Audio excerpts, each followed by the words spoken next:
ഏറ്റവും പ്രധാനപ്പെട്ട ഒരു സെഷനാണ് ഇവിടെ നടക്കാൻ പോകുന്നത്. ആസാദി ടോളറൻസ് കോൺഫറൻസ് ആണ് ഇപ്പോൾ ഇവിടെ ആരംഭിക്കാൻ പോകുന്നത്. ഇന്ത്യൻ സ്വാതന്ത്ര്യത്തിൽ ഏറ്റവും നിർണായകമായ പങ്ക് വഹിച്ച ഇസ്ലാഹി നിരയിലെ മുൻനിരക്കാർ അവരുടെ ഓർമ്മയ്ക്ക് മുമ്പിൽ ഈ ഒരു മഹാസദസ്സിൽ വെച്ച് ഇത്തരം ഒരു സെഷൻ നടത്തുമ്പോൾ വലിയ ഒരു അഭിമാനം തന്നെ തോന്നുകയാണ്. ഈ മൊയ്ദ് മൗലവിയെ പോലെയുള്ള, കെ എം മൗലവിയെ പോലെയുള്ള, മുഹമ്മദ് അബ്ദുറഹ്മാൻ സാഹിബിനെ പോലെയുള്ള, കട്ടിലശ്ശേരിയെ പോലെയുള്ള പ്രഗത്ഭരായ ഇസ്ലാഹി നേതാക്കന്മാർ ഇന്ത്യ രാജ്യത്തിൻ്റെ സ്വാതന്ത്ര്യത്തിനു വേണ്ടി മുന്നിൽ നിന്ന് നയിച്ച ആളുകളായിരുന്നു. അവിടെയൊക്കെ വലിയൊരു സന്ദേശം ഇന്ത്യയിലെ മുഴുവൻ ജനങ്ങൾക്കും അവർ നൽകിക്കൊണ്ടിരുന്നു.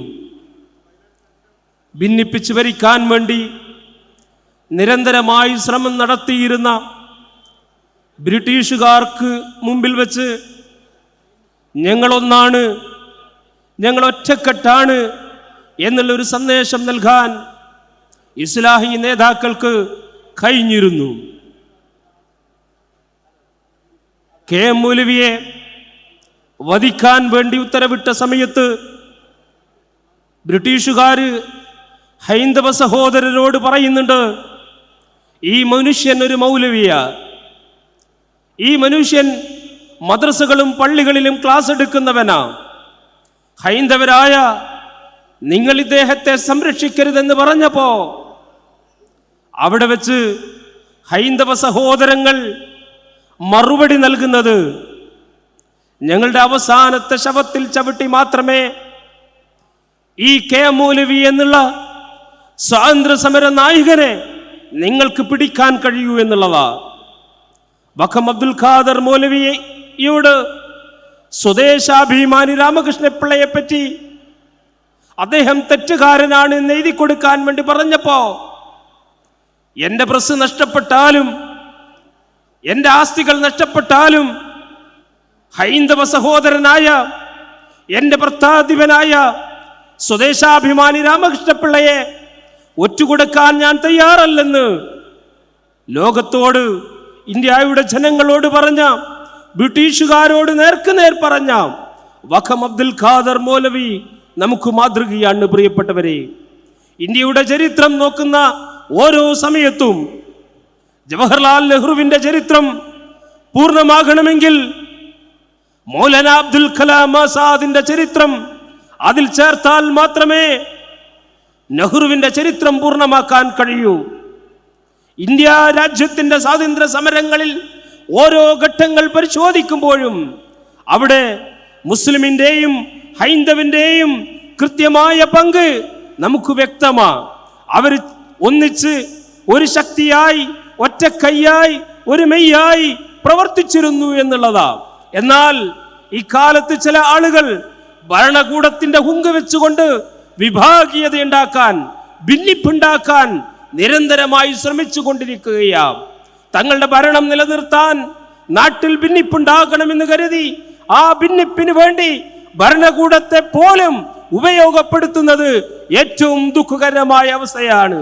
ഇസ്ലാഹി സമ്മേളനത്തിന്, ഈ മഹാസമ്മേളനത്തിന് പറയാനുള്ളത്, ഇന്ത്യയുടെ മുൻകാല നേതാക്കന്മാർ ഈ സമൂഹത്തിന് കാണിച്ചു കൊടുത്ത ആ ഐക്യവും സ്നേഹം നിലനിർത്തിക്കൊണ്ട് ഇന്ത്യയുടെ ജനങ്ങൾക്ക് വേണ്ടി ഒറ്റക്കെട്ടായി ഒന്നായി പ്രവർത്തിക്കണമെന്ന ഏറ്റവും ഉന്നതമായ ഒരു സന്ദേശമാണ് ഇസ്ലാഹി നേതാക്കൾക്ക് ഈ ഒരു സന്ദർഭത്തിൽ നൽകാനുള്ളത്. പ്രിയപ്പെട്ടവരെ, ഞാൻ ദീർഘമായി സംസാരിക്കുന്നില്ല. ഏറ്റവും പ്രധാനപ്പെട്ട, ഏറ്റവും ശ്രദ്ധേയമായ ഒരു സെഷനിലേക്ക് നമ്മൾ കടക്കുകയാണ്. ഈ സെഷൻ ഉദ്ഘാടനം ചെയ്യുന്നത് ഇന്ത്യയുടെ പ്രഗത്ഭനായ പാർലമെന്റേറിയൻ ഇമ്രാൻ പ്രതാപ് ഖഡി MP അവറുകളാണ്. കോൺഗ്രസിന്റെ പ്രഗത്ഭനായ നേതാവ് കൂടിയാണ് അദ്ദേഹം. അദ്ദേഹത്തെ ഈ സംഗമത്തിലേക്ക് ആദരപൂർവം സ്വാഗതം ചെയ്യുകയാണ്.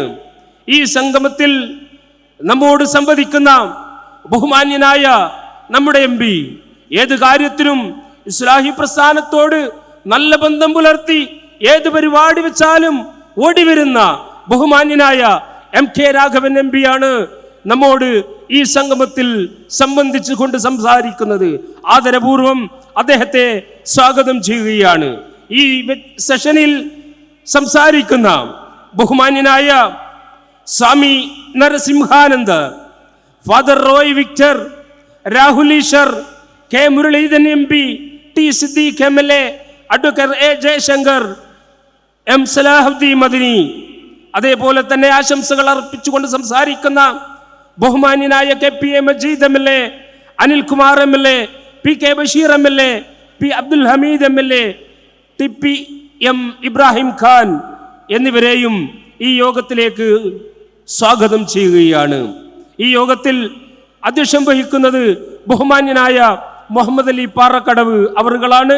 നന്ദി രേഖപ്പെടുത്തുന്നത് നവാസ് റഷാദി അവറുകളാണ്. ഇവരെയും ഈ യോഗത്തിലേക്ക് ആദരപൂർവ്വം സ്വാഗതം ചെയ്യുന്നു. വേദിയിലിരിക്കുന്ന പ്രഗത്ഭരായ TP അബ്ദുൽ ഖോയ മദനിയെ പോലെയുള്ള പ്രഗത്ഭരായ നേതാക്കന്മാർ വേദിയിലുണ്ട്. അവരെല്ലാം തന്നെ സ്നേഹപൂർവ്വം ഈ യോഗത്തിലേക്ക് സ്വാഗതം ചെയ്യുന്നു. മുഴുവൻ സഹോദരീ സഹോദരന്മാരെയും ഈ യോഗത്തിലേക്ക് ആദരപൂർവ്വം സ്വാഗതം ചെയ്തുകൊണ്ട് എൻ്റെ വാക്കുകൾ ഞാൻ അവസാനിപ്പിക്കുന്നു. അസ്സലാമു അലൈക്കും വറഹ്മത്തുള്ളാഹി. ഇന്ത്യൻ സ്വാതന്ത്ര്യത്തിന്റെ 3/4 നൂറ്റാണ്ട് ചർച്ചയാവുന്ന ആസാദി ആൻഡ് ടോളറൻസ് കോൺഫറൻസിന്റെ ഈ പ്രൗഢമഹാസംഗമത്തെ അഭിസംബോധന ചെയ്യാൻ ഏറെ സർവാദരണീയരായ MK രാഘവൻ MP അവറുകളെ അധ്യക്ഷനു വേണ്ടി സാദരം ക്ഷണിക്കുന്നു. വേദിയിലുള്ള ബഹുമാന്യരായ വിശിഷ്ട വ്യക്തിത്വങ്ങൾ, മുജാഹിദ് പ്രസ്ഥാനത്തിൻ്റെ 10ാമത് സമ്മേളനത്തിൽ സന്നിഹിതരായിട്ടുള്ള ബഹുമാന്യരായ സഹോദരിമാരെ, സഹോദരന്മാരെ, സുഹൃത്തുക്കളെ, നിങ്ങൾക്കെല്ലാം എൻ്റെ ആദ്യമായി നമോവാകം അർപ്പിക്കുകയാണ്. കേരളത്തിലെ മുസ്ലിം സമുദായത്തിൻ്റെ നവോത്ഥാന മുന്നേറ്റത്തിന് നേതൃത്വപരമായി പങ്കുവഹിച്ചിട്ടുള്ള മുജാഹിദ് പ്രസ്ഥാനത്തിൻ്റെ 10ാമത് സമ്മേളനത്തിൽ പങ്കെടുക്കാൻ എന്നെ ക്ഷണിച്ചതിൻ്റെ സംഘാടക സമിതിയോട് ആദ്യമായി എൻ്റെ നന്ദി രേഖപ്പെടുത്തുകയാണ്. സ്വാതന്ത്ര്യ സമര പോരാട്ടത്തിൽ ഉജ്ജ്വലമായ പോരാട്ട ചരിത്രമുള്ള മുജാഹിദ് പ്രസ്ഥാനത്തെ രാജ്യസ്നേഹം ആരും പഠിപ്പിക്കേണ്ടതില്ല എന്ന് വിശ്വസിക്കുന്ന ഒരു വ്യക്തിയാണ് ഞാൻ.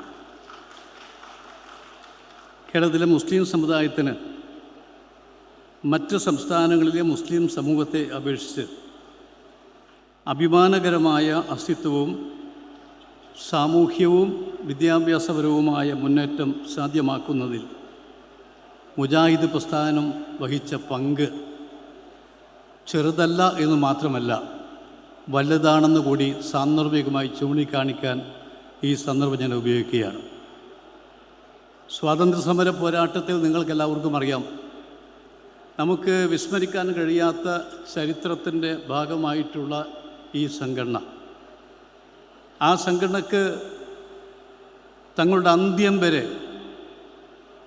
നേതൃത്വം നൽകിയിട്ടുള്ള സ്വാതന്ത്ര്യം എന്ന ലക്ഷ്യത്തിനു വേണ്ടി, നാടിൻ്റെ മോചനം എന്ന ലക്ഷ്യത്തിനു വേണ്ടി ധീരമായി പോരാട്ടം നടത്തിയ മുഹമ്മദ് അബ്ദുറഹ്മാൻ സാഹിബിനെയും വക്കം അബ്ദുൽ ഖാദർ മൗലവിയെയും ഈ മൊയ്ദ് മൗലവിയെയും ഈ സന്ദർഭത്തിൽ ഓർമ്മിക്കാനും പൂർവസൂരികളായിട്ടുള്ള മഹാരഥന്മാരുടെ ജ്വലിക്കുന്ന സ്മരണകൾക്ക് മുന്നിൽ ശിരസ് നമിക്കാനും ഞാൻ ഈ സമയം ഇവിടെ വിനിയോഗിക്കുകയാണ്.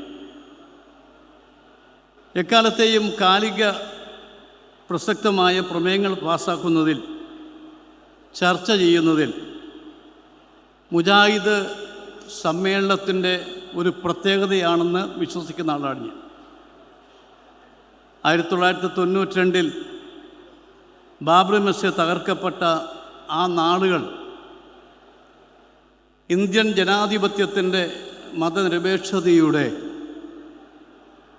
മുഖം വികൃതമാക്കിയ ആ സംഭവങ്ങൾ നിങ്ങൾക്കെല്ലാം മനസ്സിൽ നിന്ന് മായ്ക്കാൻ കഴിയാത്ത ഒന്നായി ഇന്നും ആ പാടുകൾ അവിടെ കിടക്കുകയാണ്. ആ സന്ദർഭത്തിലാണ് മുജാഹിദ് പ്രസ്ഥാനത്തിൻ്റെ പാലക്കാട് സമ്മേളനം,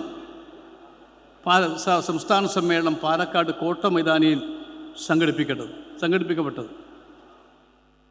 ആ സമ്മേളനം ഇടയ്ക്ക് നിർത്തിവെക്കുകയും പുനരാരംഭിക്കുകയും ചെയ്തപ്പോൾ ആ സമ്മേളനം നടത്താതിരിക്കാൻ ഒരു ശ്രമമുണ്ടായിരുന്നു. എനിക്ക് തോന്നുന്നത്, ഇന്നും ഞാൻ ഓർക്കുന്നത്, ഈ സമ്മേളനത്തിൻ്റെ ആവശ്യകത ചൂണ്ടിക്കാണിച്ചുകൊണ്ട് കേന്ദ്ര സർക്കാരിൽ ഇടപെട്ട് അനുമതി നേടിയതും പിന്നീട് സമ്മേളനം പൂർണ്ണമായി നടന്നതും ആദരണീയനായ യശസ്വരീയനായ നമ്മുടെ ലീഡർ കെ കരുണാകരൻ്റെ ഇടപെടൽ കൊണ്ട് മാത്രമാണെന്ന് വിശ്വസിക്കുന്ന ഒരാളാണ് ഞാൻ. അന്ന് ലീഡർ ഇടപെട്ടില്ലായിരുന്നുവെങ്കിൽ ആ സമ്മേളനം പൂർത്തിയാക്കാൻ കഴിയുമായിരുന്നില്ല എന്ന് വിശ്വസിക്കുകയാണ്. അതിന് കാരണമായ ഒരു കാര്യം ആ സമ്മേളനത്തിലെ പ്രമേയമാണ്. അന്നത്തെ പ്രമേയം എന്ന് പറയുന്നത് മതം മനുഷ്യ സൗഹാർദ്ദത്തിന് എന്ന മഹത്തായ പ്രമേയമാണ്. മതം മനുഷ്യ സൗഹാർദ്ദത്തിന് ഇതുപോലെ മനോഹരമായ ഉജ്ജ്വലമായ ഒരു മുദ്രാവാക്യം, ഒരു ആകർഷകമായ ഒരു ആശയം മുജാഹിദിൻ്റെ സംസ്ഥാന സമ്മേളനം പാലക്കാട് ഉയർത്തിയപ്പോൾ എല്ലാ എതിരാളികൾക്കും അവരുടെ കയ്യിൽ ആയുധങ്ങൾ താഴെ വയ്ക്കേണ്ടി വന്നു എന്ന് വിശ്വസിക്കുന്ന ഒരു വ്യക്തിയാണ് ഞാൻ. ആ സമ്മേളനം ഉയർത്തിയ മുദ്രാവാക്യം തന്നെയാണ് നിങ്ങളുടെ മഹത്വം എന്നുകൂടി ചൂണ്ടിക്കാണിക്കാൻ ഈ അവസരം ഞാൻ ഇവിടെ ഉപയോഗിക്കുകയാണ്. ഇന്ന് ഇന്ത്യ മാത്രമല്ല, നമ്മുടെ രാജ്യത്തെ ജനങ്ങൾ നേരിട്ടുകൊണ്ടിരിക്കുന്ന ഒരുപാട് വെല്ലുവിളികളുണ്ട്. മതേതരത്വവും ജനാധിപത്യവും വെല്ലുവിളികൾ നേരിട്ടുകൊണ്ടിരിക്കുന്നു. ഈ 10ാമത് സമ്മേളനവും അതിൻ്റെ പ്രമേയത്തിൻ്റെ കാലിക പ്രസക്തി ഏറെ ശ്രദ്ധേയമാണ്. ഈ സമ്മേളനത്തിൽ നിങ്ങൾ ഉയർത്തിയ ആശയം, നിങ്ങൾ ഉയർത്തിയ അർത്ഥവത്തായ വാക്ക്, നിർഭയത്വമാണ് മതം, അഭിമാനമാണ് മതേതരത്വം എന്ന കാലം ആവശ്യപ്പെടുന്ന ഉജ്ജ്വലമായ ഒരു പ്രമേയം നിങ്ങൾ ചർച്ചക്കെടുത്തു എന്ന് പറയുമ്പോൾ നിങ്ങളിലുള്ള മനുഷ്യ സ്നേഹത്തിൻ്റെ മഹത്തരമായ ആ ഉദാഹരണം ഒരിക്കലും ആർക്കും വിസ്മരിക്കാൻ കഴിയില്ല എന്നുകൂടി സൂചിപ്പിക്കാൻ ഞാൻ ആഗ്രഹിക്കുന്നു. എല്ലാ മതങ്ങളും ഒരേ സമയം അതാത് മതവിശ്വാസികൾക്ക് ആത്മീയമായ നിർഭയത്വം നൽകാറുണ്ട്. എന്ന് മാത്രമല്ല, സഹിഷ്ണുത, സഹവർത്തിത്വം, ഈ ആശയങ്ങൾ ഉൾക്കൊള്ളുന്ന വിശ്വാസികളെ സംബന്ധിച്ചിടത്തോളം ഇതര മതസ്ഥരുടെ അവരുടെ മൗലികങ്ങളായ താല്പര്യങ്ങൾ അവർ മനസ്സിലാക്കാൻ ശ്രമിക്കണം എന്നുള്ളതാണ് എനിക്ക് വിനയപൂർവ്വം ഇവിടെ അഭ്യർത്ഥിക്കാനുള്ള കാര്യം. എന്നെ ഏറെ ആകർഷിച്ച ഒരു കാര്യം, പ്രത്യേകിച്ച് ഈ പ്രമേയത്തിലെ 2ാം ഭാഗം അഥവാ അഭിമാനമാണ് മതേതരത്വം എന്ന് പറയുമ്പോൾ ഒരു ഇന്ത്യക്കാരനെ സംബന്ധിച്ച് ഇതിലപ്പുറം എന്ത് വേണം എന്നുള്ളതാണ് ഈ സന്ദർഭത്തിൽ എനിക്കിവിടെ സൂചിപ്പിക്കാനുള്ളത്. അത്രമാത്രം ഉജ്ജ്വലമായ, സമൂർത്തമായ, സമുജ്വലമായ ഒരു മുദ്രാവാക്യം. മതേതരത്വമാണ് നമ്മുടെ അഭിമാനം എന്ന് പറയുമ്പോൾ സ്വാഭാവികമായും ഈ രാജ്യത്തെ മുഴുവൻ പ്രസ്ഥാനങ്ങളും, മുഴുവൻ സംഘടനകളും, മുഴുവൻ മതങ്ങളും ഇവിടെ മുജാഹിദ് പ്രസ്ഥാനത്തെ മാതൃകയാക്കണം എന്നുകൂടി സൂചിപ്പിക്കാൻ ഈ അവസരം ഞാൻ ഉപയോഗിക്കാൻ ആഗ്രഹിക്കുകയാണ്. ഇവിടെ നിങ്ങൾക്കെല്ലാവർക്കും അറിയാം, സ്വാതന്ത്ര്യാനന്തര ഇന്ത്യ, നമ്മുടെ ഇന്ത്യയുടെ മുന്നോട്ട് പോക്കിനെ ഉറ്റുനോക്കിയ ലോകരാജ്യങ്ങൾ ഒന്നടങ്കം പറഞ്ഞിരുന്ന ആശങ്ക, ബഹുസ്വരമായി ഇന്ത്യക്ക് അധികാരം പോകാൻ കഴിയില്ല എന്നുള്ളതാണ്.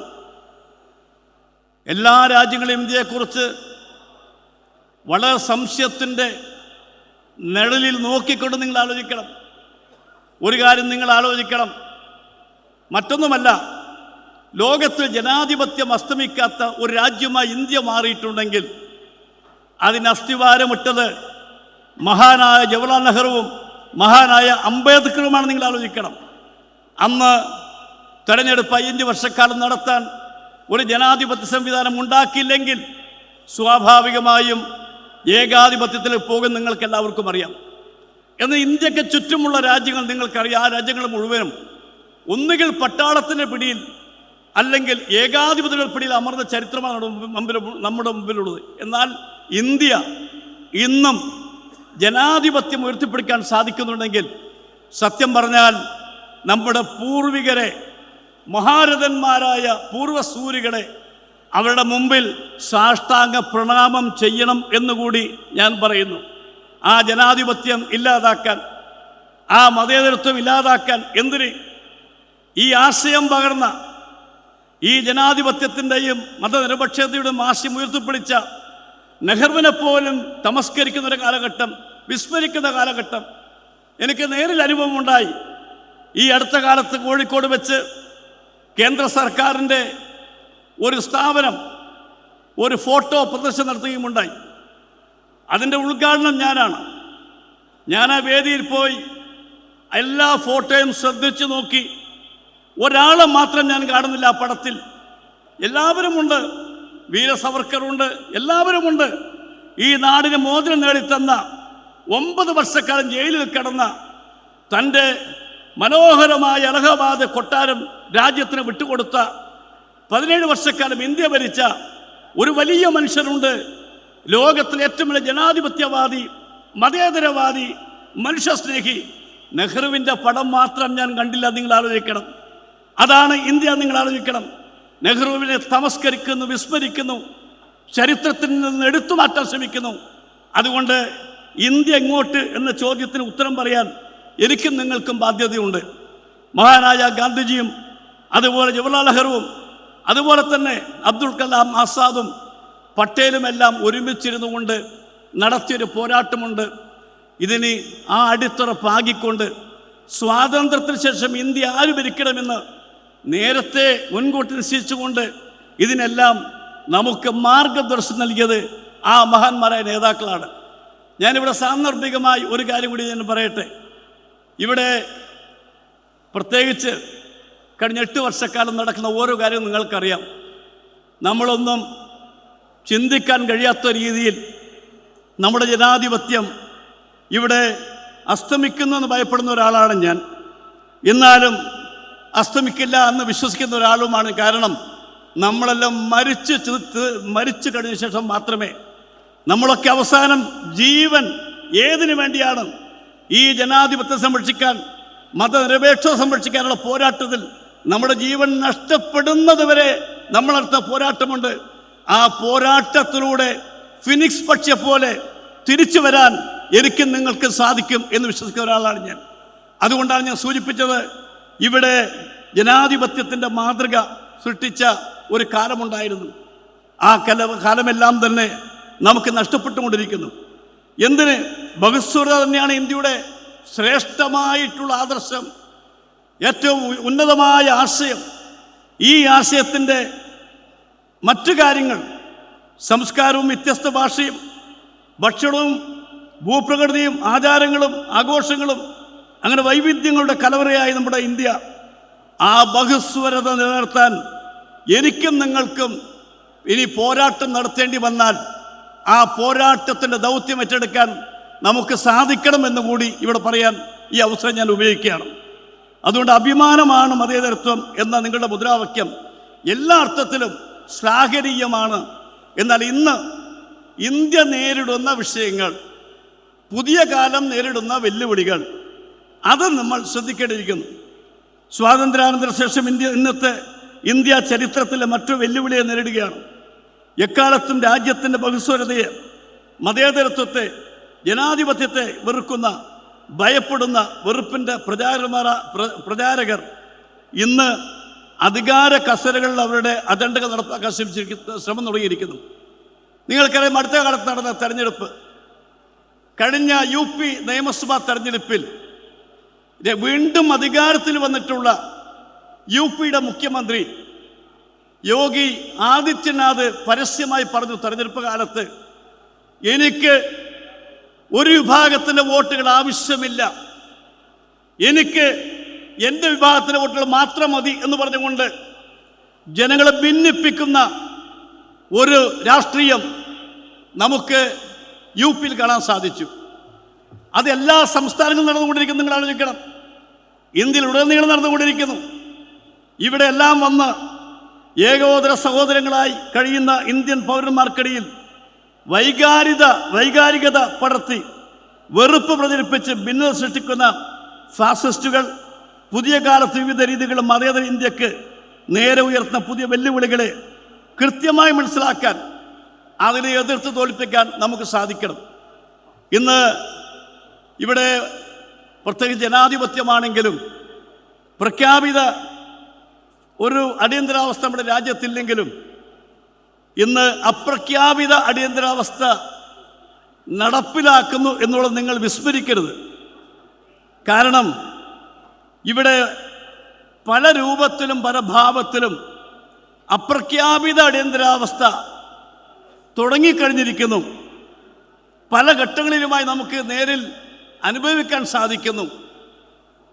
ലോകസഭയിൽ പോലും രാജ്യസഭയിൽ പോലും പ്രതിപക്ഷത്തിന് ഒരു പോയിന്റ് ഓഫ് ഓർഡർ ഉന്നയിക്കാൻ പോലും അവസരം ലഭിക്കാത്തൊരു കാലഘട്ടം. ഒരു ബില്ല് വന്നാൽ, ഞാനൊരു ഉദാഹരണം പറയാം, കാശ്മീർ ബില്ല് കൊണ്ടുവന്നു. ബില്ല് എങ്ങനെയാണ് കൊണ്ടുവന്നത്? സ്വാഭാവികമായും ബിസിനസ് അഡ്വൈസറി സമിതിയുണ്ട്. സമ്മേളനത്തിന് മുമ്പ് ആ സമിതി കൂടണം, ഏതൊക്കെ വിഷയങ്ങൾ എടുക്കണം തീരുമാനിക്കണം, അജണ്ടയായി. അങ്ങനെ അജണ്ട ഇല്ലാത്ത കാര്യം ഇമ്രാൻജി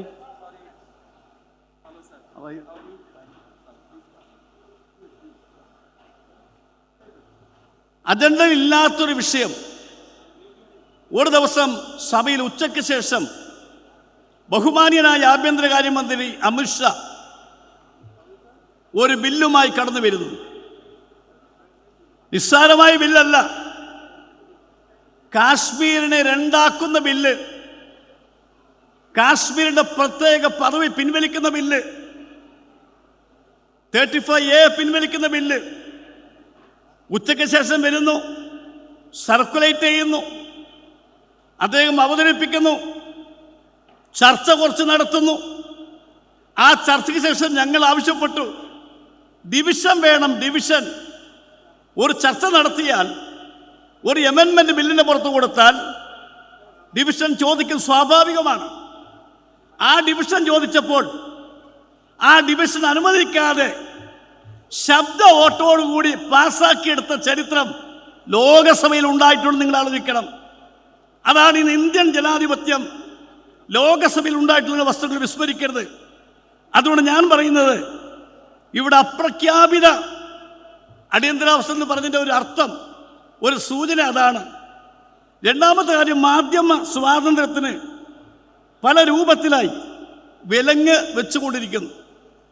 എന്നിട്ട് നമ്മുടെ പ്രശസ്തനായ നോം ചോംസ്കി പറഞ്ഞൊരു കാര്യമുണ്ട്. അദ്ദേഹം പറഞ്ഞത്, ഭരണകൂടവും കോർപ്പറേറ്റ് മാധ്യമങ്ങളും ഒത്തുചേർന്നുകൊണ്ട് ഒരു അവിഹിതമായ കരാർ ഒപ്പിട്ട് കഴിഞ്ഞിരിക്കുന്നു. അത് വർഷങ്ങൾക്ക് ശേഷം പറഞ്ഞതാണ്. ഇന്ന് ഇന്ത്യയിൽ കോർപ്പറേറ്റ് മാധ്യമങ്ങളെല്ലാം ഈ ഭരണകൂടത്തിന് വേണ്ടി ചുക്കാൻ പിടിക്കുന്നതായി മാറിക്കഴിഞ്ഞിരിക്കുന്നു. നിങ്ങൾ എടുത്തു നോക്കുക, ഓരോ മാധ്യമങ്ങളുടെ സ്ഥിതി എന്താണ്? NDTVയുടെ അവസ്ഥ എന്താണ്? NDTV പൂർണ്ണമായും ഒരു കോർപ്പറേറ്റ് എടുത്തു കഴിഞ്ഞു, സർക്കാരിൻ്റെ ഭാഗമായി. റിപ്പബ്ലിക് സർക്കാരിൻ്റെ ഭാഗമായി. ടൈംസ് നൗ സർക്കാരിൻ്റെ ഭാഗമായി. സർക്കാരിനെതിരെ വരുന്ന ഒന്നും പറയാൻ ഇന്ന് മാധ്യമങ്ങളില്ലാതായി. അതാണ് സൂചിപ്പിച്ചത് അപ്രഖ്യാപിത അടിയന്തരാവസ്ഥ. മാധ്യമരംഗത്തും വന്നു. ജുഡീഷ്യറി എന്ത് സംഭവിക്കും നിങ്ങൾക്കറിയാം. നമ്മുടെ പ്രിയപ്പെട്ട സഹോദരൻ സിദ്ദിഖ് കാപ്പൻ, നിങ്ങൾ ആലോചിക്കണം, എന്ത് തെറ്റ് ചെയ്തിട്ടാണ് എത്ര മാസമായി ജയിലിൽ കിടക്കുന്നു. ജാമ്യം കൊടുത്തിട്ട് പോലും ഇറങ്ങാൻ പറ്റാതെ നിൽക്കുന്നു. നിങ്ങൾ ആലോചിക്കണം. ഇങ്ങനെ എല്ലാ അർത്ഥത്തിലും ജനാധിപത്യത്തെ കശാപ്പ് ചെയ്യുന്ന ഒരു സമ്പ്രദായം നമ്മുടെ രാജ്യത്ത് ആരംഭിച്ചു കഴിഞ്ഞിരിക്കുന്നു. സാധാരണഗതിയിൽ രാഷ്ട്രീയ പ്രസ്ഥാനങ്ങൾ അധികാരത്തിൽ വന്നാൽ പലപ്പോഴും അവർ ചെയ്യുന്നത് തിരിച്ച് വീണ്ടും വരണമെങ്കിൽ ഭരണരംഗത്ത് ഉണ്ടായിരുന്ന കാലഘട്ടത്തിൽ നടപ്പിലാക്കിയ നേട്ടങ്ങളാണ് ചൂണ്ടിക്കാണിക്കേണ്ടത്, അല്ലെങ്കിൽ രാഷ്ട്രീയ പ്രചരണമാണ് നടത്തേണ്ടത്, അല്ലെങ്കിൽ ആശയപരമായ പ്രചരണമാണ് നടത്തേണ്ടത്. എന്നാൽ ഈ ഗവൺമെൻറ്, ശ്രീ മോദിയുടെ ഗവൺമെൻറ്, അമിത്ഷായുടെ ഗവൺമെൻറ് ഇതൊന്നും അവർക്ക് പറയേണ്ട കാര്യമില്ല. അവർക്ക് പറയാൻ എളുപ്പമുള്ള കാര്യമുണ്ട്. വർഗീയത സെന്റിമെന്റ്സ് ആക്കിക്കൊണ്ട് വോട്ടുകൾ പിടിക്കാൻ അത് ശ്രമിക്കും. നിങ്ങൾ ആലോചിക്കണം, എന്തിന് 24 ലോക്സഭ ഇലക്ഷൻ വരുന്നു, 23-ൽ രാമക്ഷേത്രം തുറന്നു കൊടുക്കുന്നു, 24-ൽ അലഹബാദ് കുംഭമേള നടക്കുന്നു.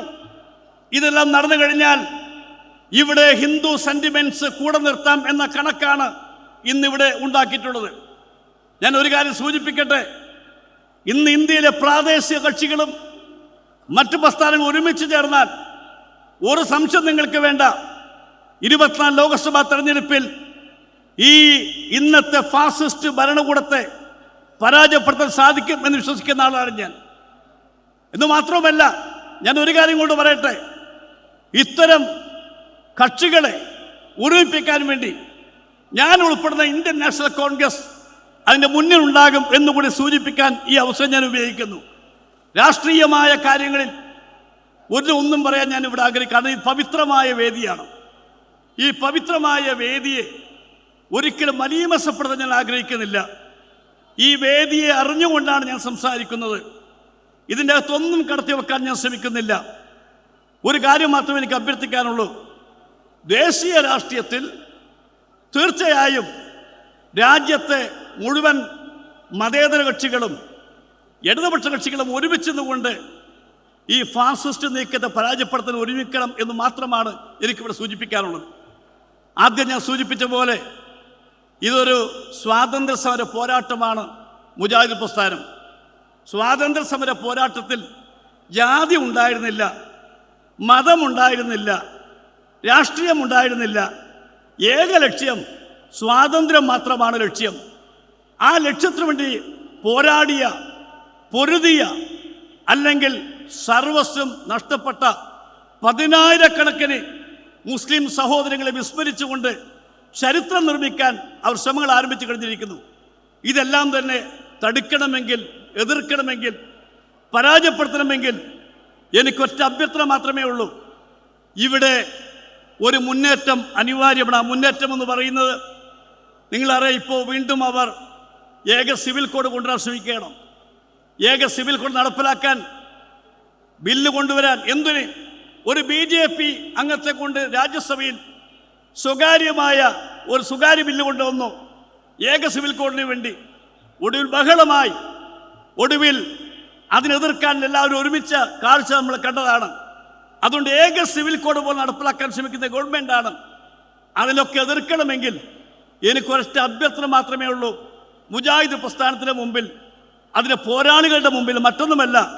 സ്വാതന്ത്ര്യ സമരകാലത്ത് മുഹമ്മദ് അബ്ദുറഹ്മാൻ സാഹിബിനെയും വക്കം അബ്ദുൽ ഖാദർ മൗലവിയെയും ഈ മൊയ്ദ് മൗലവിയെയും നിങ്ങൾക്ക് സംഭാവന ചെയ്യാൻ കഴിഞ്ഞുവെങ്കിൽ ഇന്നത്തെ കാലഘട്ടത്തിലെ പോരാട്ടത്തിന് വേണ്ടി അവരെ വീണ്ടും പുനഃപ്രതിഷ്ഠിക്കാൻ നിങ്ങൾ തയ്യാറാകണം എന്ന് മാത്രമാണ് എനിക്ക് അഭ്യർത്ഥിക്കാനുള്ളത്. നമ്മുടെ രാജ്യത്തിൻ്റെ ഐക്യത്തിന് വേണ്ടി, സമാധാനത്തിന് വേണ്ടി, ജനങ്ങളുടെ ഒരുമയ്ക്ക് വേണ്ടിയുള്ള പോരാട്ടമായിരിക്കണം. ഇവിടെ പ്രശ്നം ഊതിവീർപ്പിക്കലല്ല, പ്രശ്നങ്ങൾക്ക് പരിഹാരമാണ് കാണേണ്ടത്. അതിനുവേണ്ടിയാണ് പോരാടേണ്ടത്. അതുകൊണ്ട് ഈ വേദി നേരത്തെ സൂചിപ്പിച്ച പോലെ മറ്റ് കാര്യങ്ങൾ പറയാൻ ഒന്നും ഞാൻ ഉപയോഗിക്കുന്നില്ല. ഒരു രാഷ്ട്രീയ പ്രവർത്തനം നിലക്ക്, MP എന്ന നിലയ്ക്ക് ഞാൻ പറയാം, ഞാൻ ഉൾപ്പെടുന്ന രാഷ്ട്രീയ പ്രസ്ഥാനം ഇന്ത്യൻ നാഷണൽ കോൺഗ്രസ് ഞങ്ങളുടെ അവസാനം വരെ മതന്യൂനപക്ഷങ്ങളെ സംരക്ഷിക്കാനുള്ള പോരാട്ടത്തിന് മുമ്പിൽ ഞങ്ങൾ ഉണ്ടാകും, ഞങ്ങൾ മരിക്കാൻ തയ്യാറായിരിക്കും എന്ന് മാത്രം പറഞ്ഞുകൊണ്ട് എൻ്റെ വാക്കുകൾ അവസാനിപ്പിക്കുന്നു. നന്ദി, നമസ്കാരം, Jai Hind. Thank you sir. വേദി ബുഹാറയിൽ മാസപ്പിറവി, പ്രമാണം, പ്രായോഗികത എന്ന വിഷയത്തിൽ സംശയങ്ങൾക്ക് മറുപടി നൽകുന്ന സെഷൻ നടന്നുകൊണ്ടിരിക്കുകയാണ്. ആ സെഷനിലേക്ക് ആളുകളെ സ്വാഗതം ചെയ്യുന്നു. ഈ പ്രൗഢമായ സദസ്സിൻ്റെ ഈ മനോഹരമായ വേദിയുടെ അധ്യക്ഷ ഭാഷണം നടത്തുന്നതിനായി മുഹമ്മദ് അലി പാറക്കടവ് അവരുടെ സാദരം ക്ഷണിക്കുന്നു.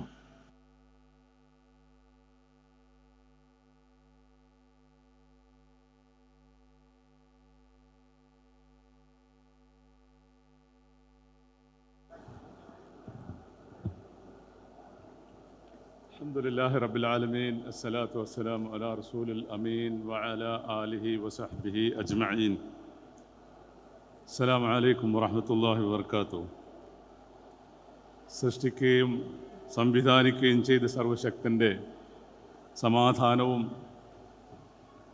രക്ഷയും നമ്മളിൽ ഓരോരുത്തരിലും ഉണ്ടാവട്ടെ എന്ന് ആത്മാർത്ഥമായി പ്രാർത്ഥിക്കുന്നു. ബഹുമാനമുള്ള നേതാക്കന്മാരെ, സ്റ്റേജിൽ ഉപവിഷ്ടരായ ജനപ്രതിനിധികളെ, ഈ കോഴിക്കോട് മണ്ഡലത്തിൻ്റെ MP രാഘവൻ സാർ, നമ്മുടെ ക്ഷണം സ്വീകരിച്ചെത്തിയ ഫാദർ റോയ്, പ്രിയപ്പെട്ട KNMൻ്റെ സമുന്നതരായ നേതാക്കന്മാർ, ഞാൻ പ്രസംഗിക്കാനല്ല വന്നത്, മുഖം കാണിക്കാനാണ്. ആ മുഖം കാണിച്ചിട്ട് പോകാനാണ് ഉദ്ദേശിക്കുന്നത്. എന്നാലും 2 വാക്ക് സംസാരിക്കാം. നമ്മുടെ ഇന്ത്യയുടെ ഈ യൂണിറ്റി ഇൻ ഡൈവേഴ്സിറ്റി, നാനാത്വത്തിൽ ഏകത്വം, അതുപോലെ സഹിഷ്ണുത, ഇതൊക്കെ ലോകത്തിന് മാതൃകയാണ്. ആ മാതൃക പിൻപറ്റിയാണ് പല നാടുകളും ഇപ്പോൾ സഹിഷ്ണുത എന്താണെന്ന്, അല്ലെ സഹിഷ്ണുതയ്ക്ക് വേണ്ടി മാത്രം പല വർക്ക്ഷോപ്പുകളും പല മീറ്റിങ്ങുകളൊക്കെ നടത്തിക്കൊണ്ടിരിക്കുന്നത്. ഇന്ത്യ നമ്മുടേതാണ്. ഈ രാജ്യത്ത് ജീവിക്കുന്നവരാണ് നാം. അതുകൊണ്ട് നാം എല്ലാവരും പരസ്പരം സഹിഷ്ണുതയിൽ ജീവിക്കുക. പിന്നെ നമ്മളൊക്കെ അറിയുന്ന UAE എന്ന രാജ്യത്ത് ജീവിക്കുന്ന ഒരാളാണ്. കുറേ വർഷമായി അവിടെ ജീവിക്കുന്നു. ആ നാട്ടിൽ UAEയിൽ ഒരു മന്ത്രി തന്നെ സഹിഷ്ണുത മന്ത്രി എന്ന് പറഞ്ഞൊരു ടൈറ്റിലോടുകൂടി കുറേ കാലമായി അവിടെ ഒരു മിനിസ്ട്രി ഉണ്ട്. അവരെ ഗവൺമെൻറ് സംവിധാനങ്ങളൊക്കെ സഹിഷ്ണുതയ്ക്ക് വേണ്ടി പ്രവർത്തിക്കുന്നതാണ്. ഇസ്ലാം സഹിഷ്ണുതയുടെ മതമാണ്.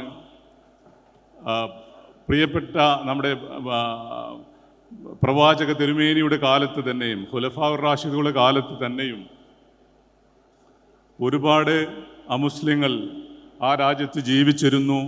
അത് തന്നെയാണ് നമ്മുടെ സംസ്കാരവും ഈ ഇസ്ലാം നമുക്ക് കാണിച്ചു തന്ന മാതൃകയും. അതുപോലെ തന്നെ ഈ ടോളറൻസ് എന്ന് പറയുന്നത്, ആസാദി കോൺഫറൻസും ടോളറൻസും ഒരുമിച്ചാണ് ഈ സ്റ്റേജിൽ ഇപ്പോൾ നടക്കുന്നത്. അതുകൊണ്ടാണ് ഞാൻ ടോളറൻസ് മാത്രം സ്പെസിഫൈ ചെയ്ത് പറയുന്നത്. ടോളറൻസ് ഇല്ലാത്ത, അതായത് സഹിഷ്ണുതയില്ലാത്ത ഒരു സമൂഹത്തിന് എങ്ങനെയും മുമ്പോട്ട് പോകാൻ സാധ്യമല്ല എന്ന് മനസ്സിലാക്കിയവരാണ് നാം. അതുകൊണ്ട് തന്നെ ഈ സമ്മേളനത്തിൽ ഇതിൻ്റെ ടൈറ്റിൽ തന്നെ നിർഭയത്വമാണ് മതം, അഭിമാനമാണ് മതേതരത്വം, അതുപോലെ തന്നെയാണ് സഹിഷ്ണുതയും എന്ന് ഇവിടെ ഊന്നി പറയാൻ ഞാൻ ആഗ്രഹിക്കുന്നു. ഞാനൊരു പ്രാസംഗികനല്ല. ഒരുപാട് പ്രാസംഗികന്മാരും നേതാക്കളും നമ്മോട് സംസാരിക്കാൻ ഇവിടെയുണ്ട്. എൻ്റെ പ്രസംഗം ഒരധികപ്പറ്റാവും എന്നറിയുന്നത് കൊണ്ട് തന്നെ ഇവിടെ നിർത്തുന്നു. ഇതിന് എനിക്ക് സൗകര്യം ചെയ്തു തന്ന, എന്നെ ക്ഷണിച്ച ഈ കമ്മിറ്റിക്കും അതുപോലെ തന്നെ ഈ കോൺഫറൻസിനും എല്ലാവിധ ആശംസകളും നേരുന്നു. നമ്മുടെ നേതാക്കൾക്ക് വേണ്ടി, അതുപോലെ ഈ പ്രസ്ഥാനത്തിന് വേണ്ടി എല്ലാവിധ പ്രാർത്ഥനകളും, അതുപോലെ തന്നെ അത് ഉയർത്തിപ്പിടിക്കുന്ന മൂല്യങ്ങൾ മുമ്പോട്ട് കൊണ്ടുപോകാൻ അവർക്കെല്ലാവർക്കും ദീർഘായുസ്സും നൽകട്ടെ എന്ന് പ്രാർത്ഥിച്ചുകൊണ്ട് നിർത്തുന്നു. ആഖിറു ദഅവാന അനിൽ ഹംദുലില്ലാഹി റബ്ബിൽ ആലമീൻ. അസ്സലാമു അലൈക്കും. Thank U.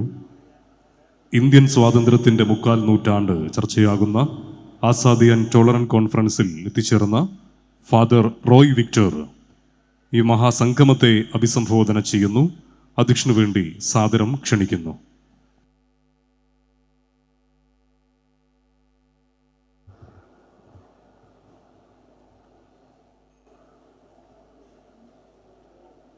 വേദിയിലിരിക്കുന്ന മഹത് വ്യക്തിത്വങ്ങളെ, മുജാഹിദ് പ്രസ്ഥാനത്തിൻ്റെ സമുന്നത നേതാക്കന്മാരെ, പ്രിയ സഹോദരി സഹോദരന്മാരെ, ദൈവനാമത്തിൽ നിങ്ങൾക്കെല്ലാവർക്കും എൻ്റെ സ്നേഹവന്ദനം.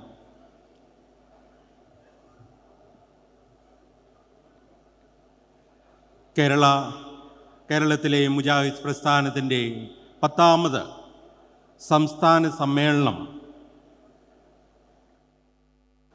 ഈ ദിവസങ്ങളിൽ നമ്മുടെ ഈ നഗരത്തിൽ വെച്ച് നടക്കുകയാണ്. അതിൻ്റെ ഒരു ഭാഗമാകുവാൻ എനിക്കും കഴിഞ്ഞതിൽ അതിയായ സന്തോഷമുണ്ട്. ഞാൻ ആദ്യമായിട്ട് സർവേശ്വരന് നന്ദി അർപ്പിക്കുകയാണ്. ഈ സമ്മേളനത്തിലേക്ക് എന്നെ ക്ഷണിച്ച മുജാഹിദ് പ്രസ്ഥാനത്തിൻ്റെ നേതാക്കന്മാരോടുള്ള എൻ്റെ നന്ദിയും സ്നേഹവും ഞാൻ അറിയിച്ചുകൊള്ളട്ടെ. കാലിക പ്രസക്തമായ ഒരു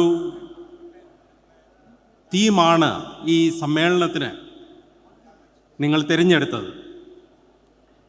നിർഭയത്വമാണ് മതം, അഭിമാനമാണ് മതേതരത്വം. മതവിശ്വാസങ്ങളും മതേതരത്വവും വെല്ലുവിളികൾ നേരിട്ടുകൊണ്ടിരിക്കുന്ന ഒരു സമയത്താണ് നാം ഇപ്പോൾ ആയിരിക്കുന്നത്. അതുകൊണ്ട് ഈ കാര്യങ്ങളെക്കുറിച്ച് കൂടുതൽ അറിയുന്നതിനും പഠിക്കുന്നതിനും പ്രതികരിക്കുന്നതിനും നമുക്ക് ഓരോരുത്തർക്കും സാധിക്കേണ്ടത് അത്യാവശ്യമാണ്. ഇതിൻ്റെ മറ്റൊരു പതിപ്പായിട്ട് തന്നെയാണ് ഞാൻ കാണുന്നത് സഹിഷ്ണുതയെക്കുറിച്ച്. ഇന്ന് സഹിഷ്ണുത ഏറ്റവും കുറച്ച് മാത്രമേ നമുക്ക് അനുഭവിക്കാനായിട്ട് സാധിക്കുന്നുള്ളൂ. നമ്മുടെ സമൂഹത്തെ മതത്തിൻ്റെ പേരിലും വിശ്വാസത്തിൻ്റെ പേരിലും ഭാഷയുടെ പേരിലും സംസ്കാരത്തിൻ്റെ പേരിലുമെല്ലാം ഇന്ന് വേർതിരിച്ച് കാണുന്ന ഒരു പ്രവണത വർദ്ധിച്ചു വരികയാണ്. സമൂഹങ്ങളെ ഒറ്റപ്പെട്ട തുരുത്തുകളായിട്ട് മാറ്റാനുള്ള, വെറും വോട്ട് ബാങ്ക് മാത്രമാക്കാനുള്ള ഒരു ത്വര ഇന്ന് വർദ്ധിച്ചു വരുന്നു. നാം കഴിഞ്ഞ ഒരു വർഷം മുഴുവനും ചിന്തിക്കുകയാണെങ്കിൽ നമ്മുടെ രാജ്യത്ത് തന്നെ നിരവധി പ്രദേശങ്ങളിൽ നിരവധി ഇൻസിഡൻസ് ഇക്കാര്യത്തിൽ നടന്നിട്ടുണ്ട്. ഈ ഒരു സാഹചര്യത്തിൽ എന്തുകൊണ്ടും മതവിശ്വാസം ഓരോരുത്തരുടെയും അവകാശമാണ്. അതുപോലെ തന്നെ മതേതരത്വവും നമ്മുടെ അവകാശമാണ് എന്ന് ചിന്തിക്കുന്നതിന് നമുക്ക് സാധിക്കേണ്ടിയിരിക്കുന്നു. മറ്റുള്ളവരെ ചേർത്ത് നിർത്താനും അവരെ സ്നേഹിക്കാനും പരസ്പര ബഹുമാനവും പരസ്പര കരുതലും വർദ്ധിപ്പിക്കുന്നതിനും നമ്മുടെ ഓരോരുത്തരുടെയും പ്രവർത്തനങ്ങൾ മൂലം സാധിക്കേണ്ടത് അത്യാവശ്യമാണ്. കഴിഞ്ഞ കാലങ്ങളിൽ മുജാഹിദ് പ്രസ്ഥാനം ഈ കാര്യത്തിൽ നൽകിയ സംഭാവനകൾക്കായി ഞാൻ ദൈവത്തോട് നന്ദി പറയുകയാണ്. ഇനിയും ഈ പ്രസ്ഥാനത്തിൽ നിന്ന് സമൂഹത്തിൻ്റെ ഉന്നതിക്കായിട്ട് സമൂഹത്തെ ഒരുമിച്ച് നിർത്തുന്നതിന് നിരവധി സംഭാവനകൾ ഉണ്ടാകുമെന്ന് ഞാൻ പ്രതീക്ഷിക്കുകയും ചെയ്യുന്നു. ഈ മഹത്തായ സമ്മേളനം അതിനൊരു മുതൽക്കൂട്ടാകും എന്നതിന് യാതൊരു സംശയവുമില്ല.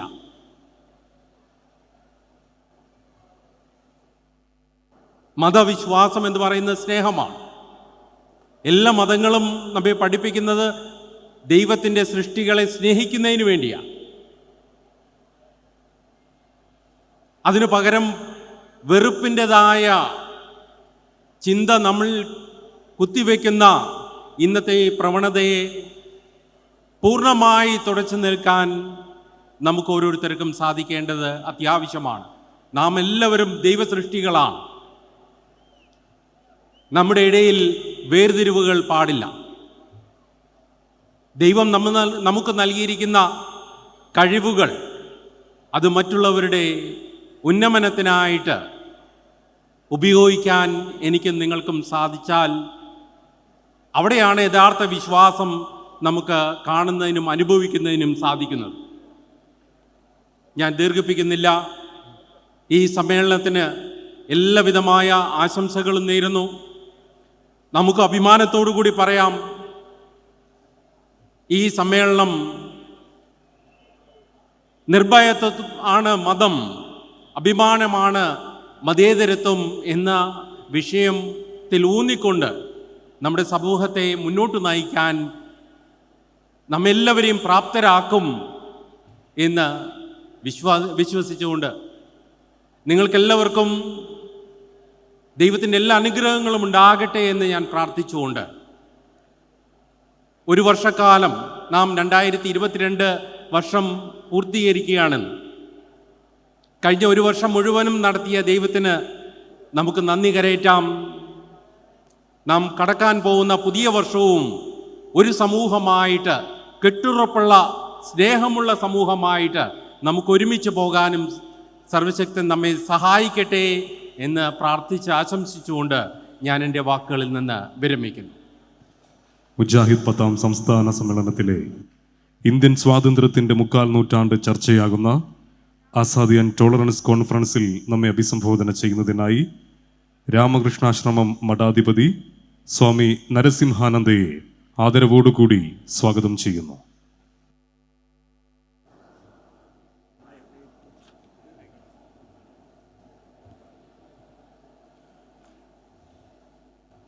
വേദിയിലും സദസ്സിലും ഇരിക്കുന്ന എല്ലാവർക്കും എൻ്റെ നമസ്കാരം.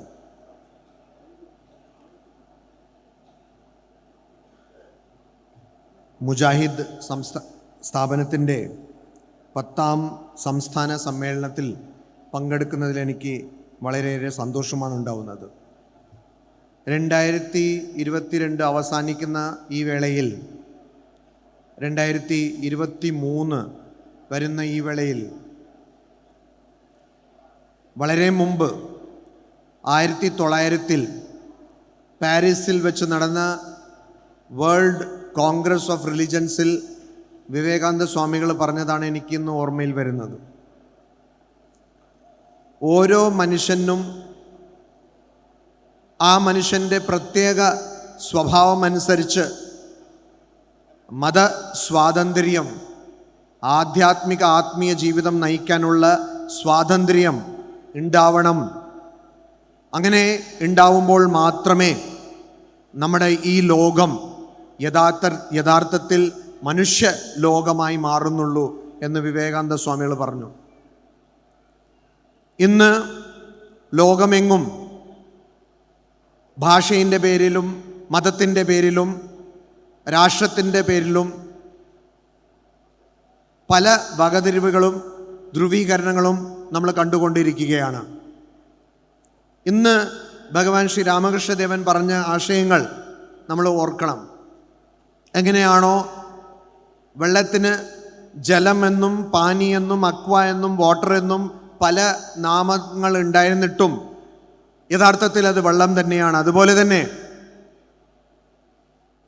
പരമേശ്വരന്, സർവേശ്വരന് യഹോവ, ഗോഡ്, അല്ലാ, ഭഗവാൻ, ബ്രഹ്മൻ എന്ന് പല നാമങ്ങൾ ഉണ്ടായിരുന്നെങ്കിലും ആ ശക്തി അത് ഒന്ന് തന്നെയാണ്. ഋഗ്വേദത്തിൽ പറഞ്ഞ പോലെ ഏകം സദ് വിപ്രാഹ ബഹുദാ വദന്തി, ആ ഒരു തത്വം, ആ ഒരു ഉണ്മ, അതേ പല മഹാന്മാരും പല നാമധേയങ്ങളിലാണ് അഭിസംബോധനം ചെയ്യുന്നത്. ഇത് നമ്മൾ മനസ്സിലാക്കണം. വിവേകാനന്ദ സ്വാമികൾ വീണ്ടും വീണ്ടും പറഞ്ഞ് ദുഃഖിക്കുന്നു, വിഷമിക്കുന്നു. മതത്തിൻ്റെ പേരിലാണ് ഏറ്റവും അധികം രക്തം ഈ ലോകത്തിൽ ഒഴിക്കപ്പെട്ടതെന്ന്. പക്ഷെ അതേ മതം നന്മയുടെ പാത, നന്മയുടെ വഴി, നന്മയുടെ കാരണവും ആകാൻ പറ്റും. ഇന്ന് നമ്മളിത് മാറ്റിയില്ലെങ്കിൽ ഭാവി തലമുറ ആധ്യാത്മികത, ആത്മീയ ജീവിതം എന്നുള്ള മനസമാധാനം നൽകാനുള്ള ഈ വഴി അവർക്ക് നഷ്ടപ്പെടും.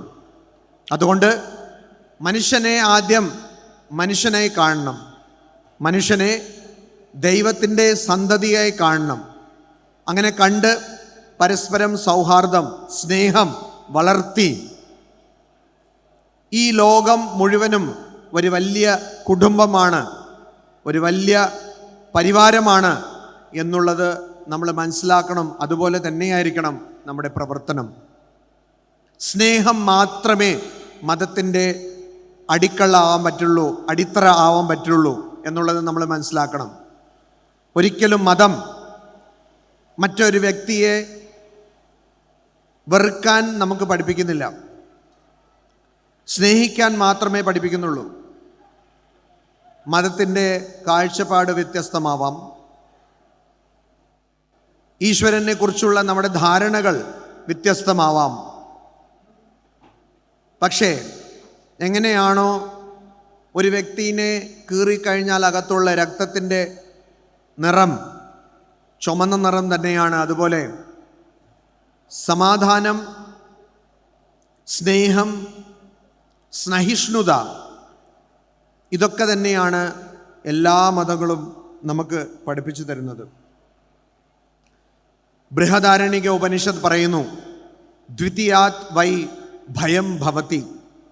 അതായത് ഭയം എങ്ങനെയാണ് ഉണ്ടാവുന്നത്? എന്നിൽ നിന്ന് വ്യത്യസ്തമായി എന്തോ ഒന്ന് കൽപ്പിക്കുമ്പോഴാണ് ഭയം ഉണ്ടാവുന്നത്.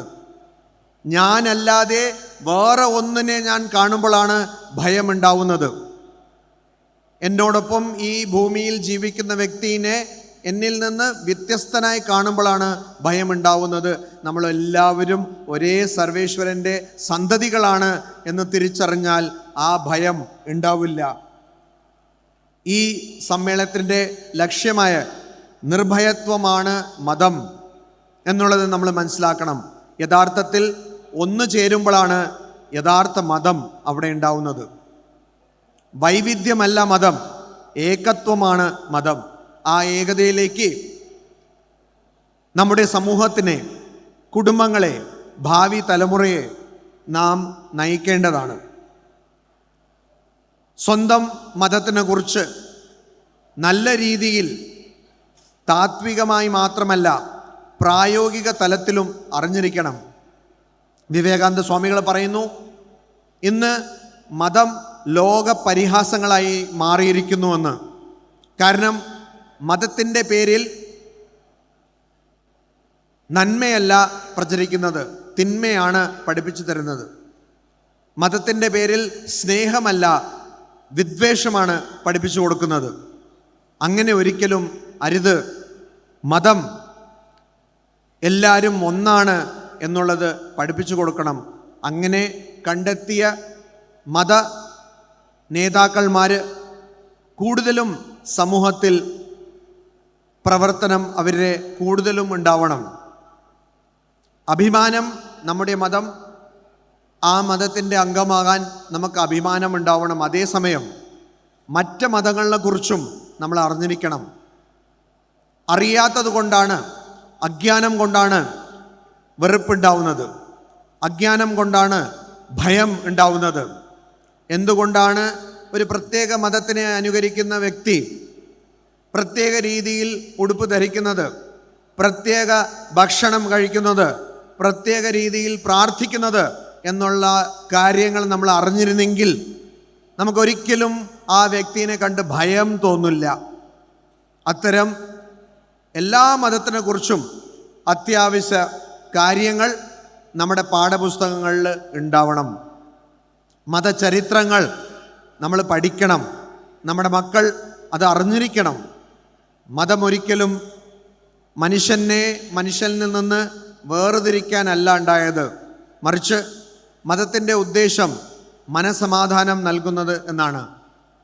ആ മനസമാധാനം നമുക്ക് കിട്ടണമെങ്കിൽ ഈ സമ്മേളനത്തിൻ്റെ ലക്ഷ്യങ്ങളായ നിർഭയത്വമാണ് മതം, അഭിമാനമാണ് മതേതരത്വം എന്നുള്ള കാര്യങ്ങളെ നമ്മൾ മനസ്സിലാക്കണം. മതേതരത്വം എന്ന് പറയുമ്പോൾ മതത്തിനെ ഉപേക്ഷിക്കണം എന്നല്ല. മതേതരത്വം, ഇംഗ്ലീഷിൽ സെക്യുലറിസം, ആ വാക്കിന് പ്രത്യേക ഒരു അർത്ഥമാണ് ആ വാക്കിന് നമ്മുടെ രാജ്യത്തിൽ ഉണ്ടായിരുന്നത്. പുറമേ രാജ്യങ്ങളിൽ സെക്യുലറിസം എന്ന് വെച്ചാൽ മതം ഇല്ലാത്ത അല്ലെങ്കിൽ മതത്തെ ഉപേക്ഷിക്കുന്ന ഒരവസ്ഥയാണ്. പക്ഷേ ഭാരതത്തിൽ, ഇന്ത്യയിൽ മതേതരത്വം എന്ന് വെച്ചാൽ ശരിക്കും അതിനെ ഹിന്ദിയിലോ അല്ലെങ്കിൽ സംസ്കൃതത്തിൽ പറഞ്ഞാൽ ധർമ്മനിരപേക്ഷത. ഏതൊരു മതത്തിനും പ്രത്യേക പരിഗണന നൽകാതെ എല്ലാ മതങ്ങളെയും സമാന ഭാവത്തിൽ ഉൾക്കൊള്ളുക, മനസ്സിലാക്കുക, സ്വീകരിക്കുക എന്നുള്ളതാണ് ഇവിടെ മതതത്വത്തിൻ്റെ യഥാർത്ഥ അർത്ഥം. അതങ്ങനെ തന്നെ ആവണം. ഭാരതത്തിൻ്റെ പാരമ്പര്യം, പ്രത്യേകിച്ച് കേരളത്തിൻ്റെ പാരമ്പര്യം വളരെ വൈശിഷ്ട്യമുള്ള ഒരു പാരമ്പര്യമാണ്. ഇവിടെ എല്ലാ മതങ്ങളും ഒരുമിച്ച് താമസിക്കുന്നു. ലോകത്തിൽ ഏതൊരു രാജ്യത്തിലും ഇല്ലാത്ത പോലെ ഈ രാജ്യത്തിൽ എല്ലാ മതങ്ങളും, ഓരോ മതത്തിൻ്റെയും വിവിധ സമ്പ്രദായങ്ങളും ഒരുമിച്ച് ജീവിക്കുന്നുണ്ട്. 1893 സെപ്റ്റംബർ 11 ഷിക്കാഗോ നഗരത്തിൽ വെച്ച് നടന്ന മതമഹാസമ്മേളനത്തിൽ വിവേകാനന്ദ സ്വാമികൾ പറഞ്ഞത് ഇതാണ്: എനിക്ക് അഭിമാനമാണ്, ഞാൻ വരുന്ന രാജ്യത്തിൽ എല്ലാവരും ഒരുമിച്ച് ജീവിക്കുന്നുവെന്ന്. ആ മതേതരത്വമാണ് നമ്മുടെ അഭിമാനം. എങ്ങനെയാണോ അത് വിവേകാനന്ദ സ്വാമികളുടെ അഭിമാനമായിരുന്നത്. അതുകൊണ്ട് ഇന്ന് നമുക്ക് പ്രാർത്ഥിക്കാം. ഈ വേളയിൽ 2023 വരുന്ന വേളയിൽ നമ്മുടെ രാജ്യം, നമ്മുടെ സംസ്ഥാനം, നമ്മുടെ സംസ്കാരം എല്ലാ മതങ്ങളെയും ഉൾക്കൊള്ളുന്ന ഒരു മഹത് സംസ്കാരമായി തന്നെ ഭാവിയിലും ഉണ്ടാവണമെന്ന്. നമസ്കാരം, നന്ദി. Thank you. വിചിന്തനം വാരികയുടെ പ്രചരണവുമായി ബന്ധപ്പെട്ടുകൊണ്ട് നിരവധി ആളുകൾ ഇതിലേക്ക് ഫണ്ടുകൾ നൽകിക്കൊണ്ടിരിക്കുകയാണ്. KMEA കോയമ്പത്തൂർ 100 കോപ്പികൾ നമ്മുടെ ലൈബ്രറിയിലേക്ക് സ്പോൺസർ ചെയ്തിരിക്കുന്നു. അതിൻ്റെ ഫണ്ട് കൈമാറ്റം വേദിയിൽ നടക്കുന്നു. സമാദരണീയരായ നജീബ് കാന്തപുരം MLA ആ ഫണ്ട് കൈമാറുകയാണ്. വളരെ ആദരവോടുകൂടി സ്വാഗതം ചെയ്യുന്നു. സ്വീകരിക്കുന്നതിനായി KMA അസീസ് സാഹിബിനെയും ക്ഷണിക്കുന്നു.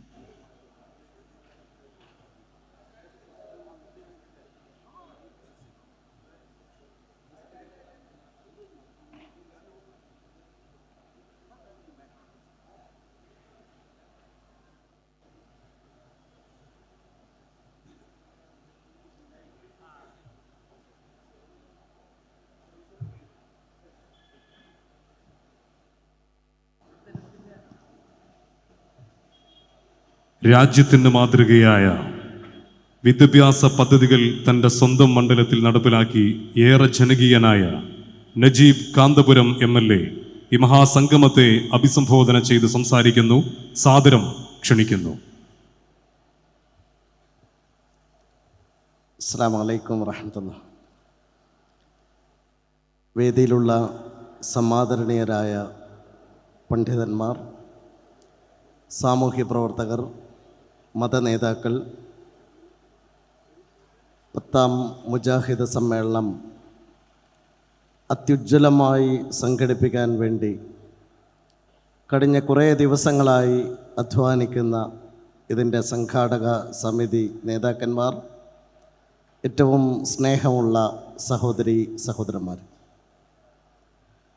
വളരെ അഭിമാനത്തോടും അതിലേറെ സന്തോഷത്തോടെയുമാണ് സ്വപ്നനഗരിയിൽ അണിയിച്ചൊരുക്കിയ ഈ മഹാസമ്മേളന വേദിയിൽ ഞാൻ എഴുന്നേറ്റ് നിൽക്കുന്നത്. അതിൻ്റെ പ്രധാനപ്പെട്ട കാര്യം, ഇന്ന് രാജ്യത്തെ മുസ്ലിം സമുദായത്തോട് സംസാരിക്കേണ്ട ഏറ്റവും പ്രധാനപ്പെട്ട ഒരു മുദ്രാവാക്യമാണ് മുജാഹിദ് സമ്മേളനത്തിന് നൽകിയിട്ടുള്ളത് എന്നതാണ് എന്നെ ഏറെ ആകർഷിക്കുന്നത്. ഒരു സമൂഹം മുന്നോട്ട് പോവുക എന്നത് വളരെ പ്രധാനമായ കാര്യമാണ്.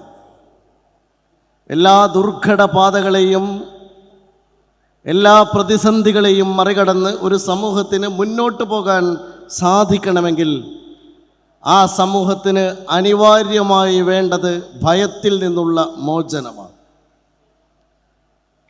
ഒരു സമൂഹത്തിന് കോൺഫിഡൻസ് ഉണ്ടാകണമെങ്കിൽ, അവർക്ക് നിർമ്മാണാത്മകമായ പ്രവർത്തനത്തിൽ വ്യാപൃതരാകാൻ കഴിയണമെങ്കിൽ, നാളെയും ഈ രാജ്യത്ത് ജീവിക്കാൻ കഴിയുമെന്ന വിശ്വാസം അവർക്കുണ്ടാകണമെങ്കിൽ അവർക്കാദ്യം സമ്മാനിക്കേണ്ടത് നിർഭയത്വമാണ്.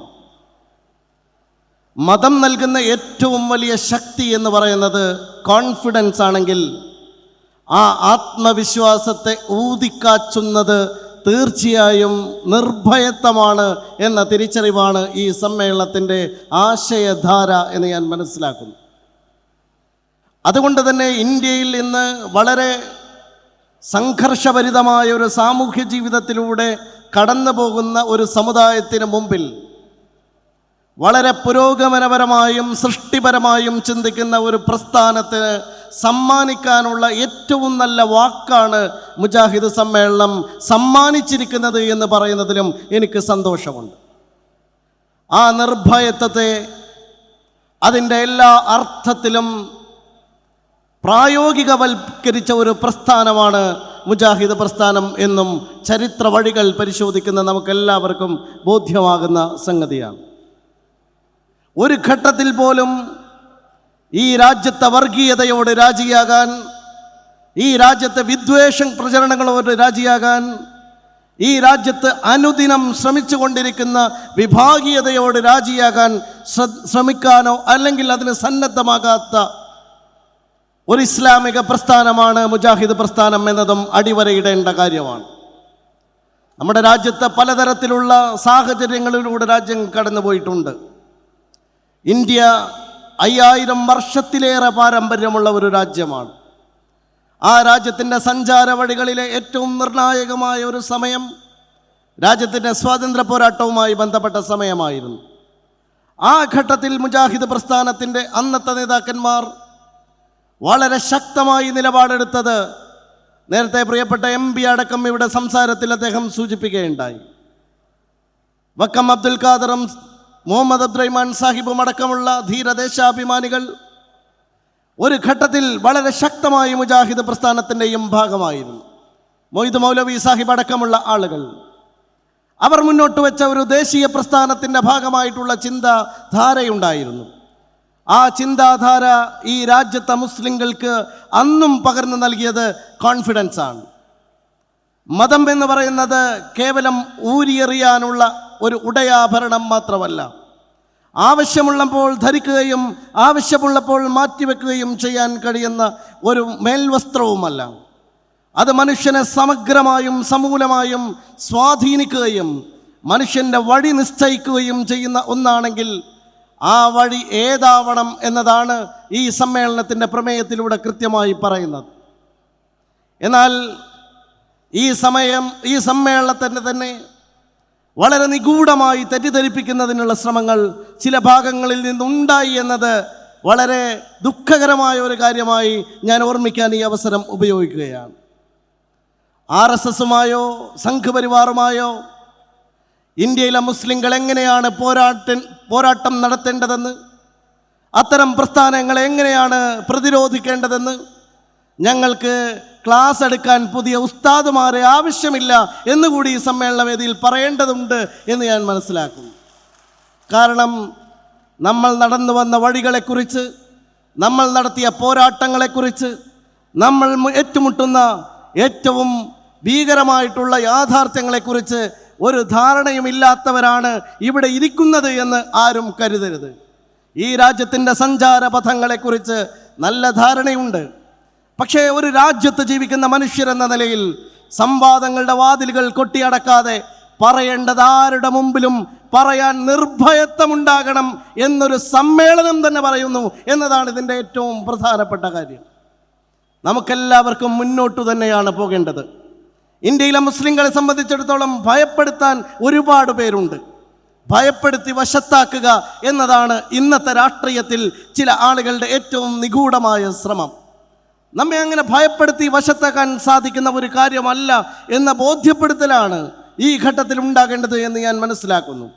കാരണം മുസ്ലിം സമുദായത്തെ സംബന്ധിച്ചിടത്തോളം ഇന്ത്യയിലെ ഒരു വലിയ ന്യൂനപക്ഷം എന്ന നിലയിൽ ഏതാണ്ട് 30 കോടിയോളം മനുഷ്യരെ പ്രതിനിധാനം ചെയ്യുന്ന വിശ്വസിക്കുന്ന ഒരു മതമെന്ന നിലയിൽ ഈ രാജ്യത്തിൻ്റെ നിർമ്മാണ പ്രവർത്തന ഘട്ടങ്ങളിലെല്ലാം ഒരുപോലെ അന്തസ്സാർന്ന പാരമ്പര്യമുള്ള ഒരു മതവിശ്വാസ സമൂഹം എന്ന നിലയിൽ നമുക്കറിയാം ഈ രാജ്യത്തിൻ്റെ അപകടകരമായ സാഹചര്യങ്ങളെ പ്രതിരോധിക്കേണ്ടത് എങ്ങനെയാണെന്ന്.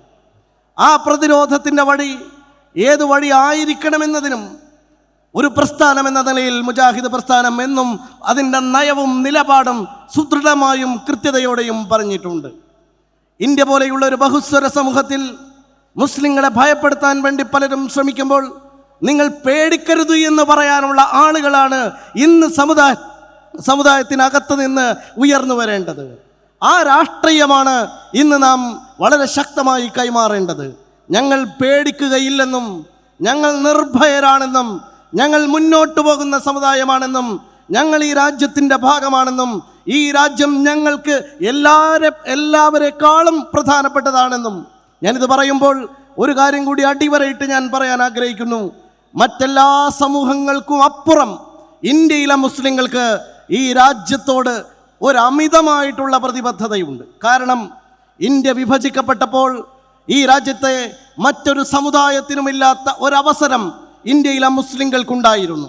ഇന്ത്യ വിഭജിക്കപ്പെടുമ്പോൾ ഈ രാജ്യത്ത് ജീവിക്കേണ്ടതുണ്ടോ അല്ലെങ്കിൽ ഒരു മതരാഷ്ട്രമായ പാകിസ്ഥാനിലേക്ക് പോകേണ്ടതുണ്ടോ എന്ന ചോയ്സ് ഒരു സമൂഹത്തിന് മുമ്പിൽ മാത്രമാണ് ഉണ്ടായിരുന്നത്.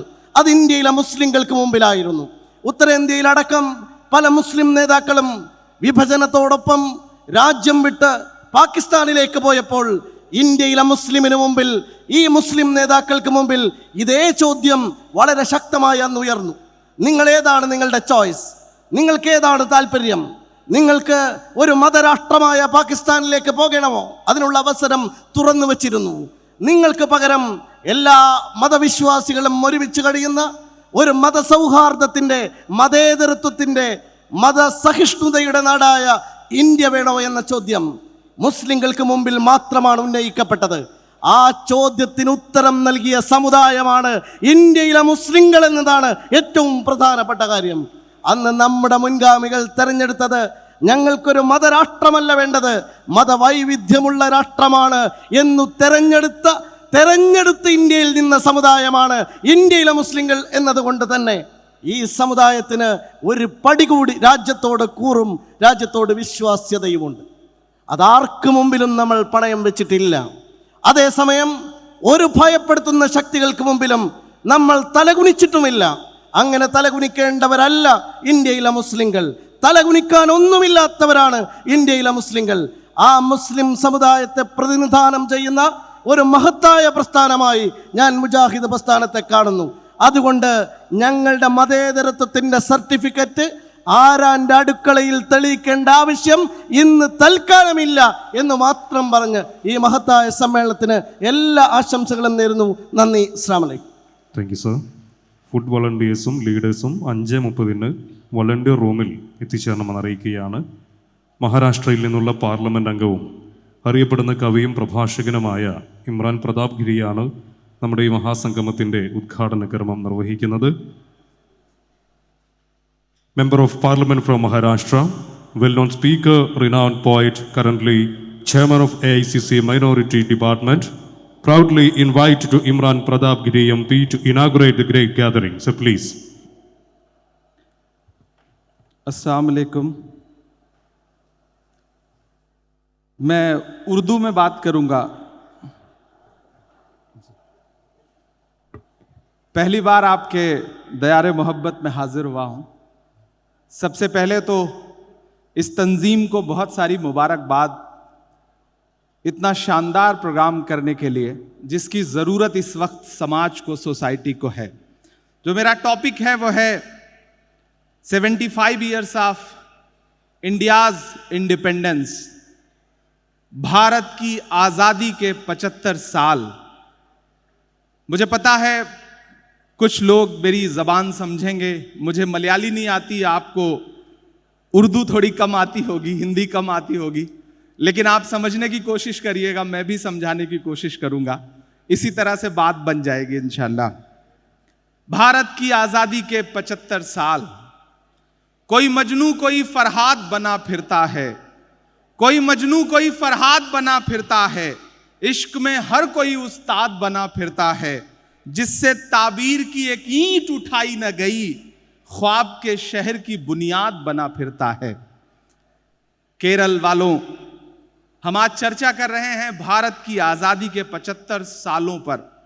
कहने को बड़ा आसान सा सब्जेक्ट है, लेकिन सोचो तो बड़ा मुश्किल भी है, कहां से छेड़ूं फसाना, कहां तमाम करूं।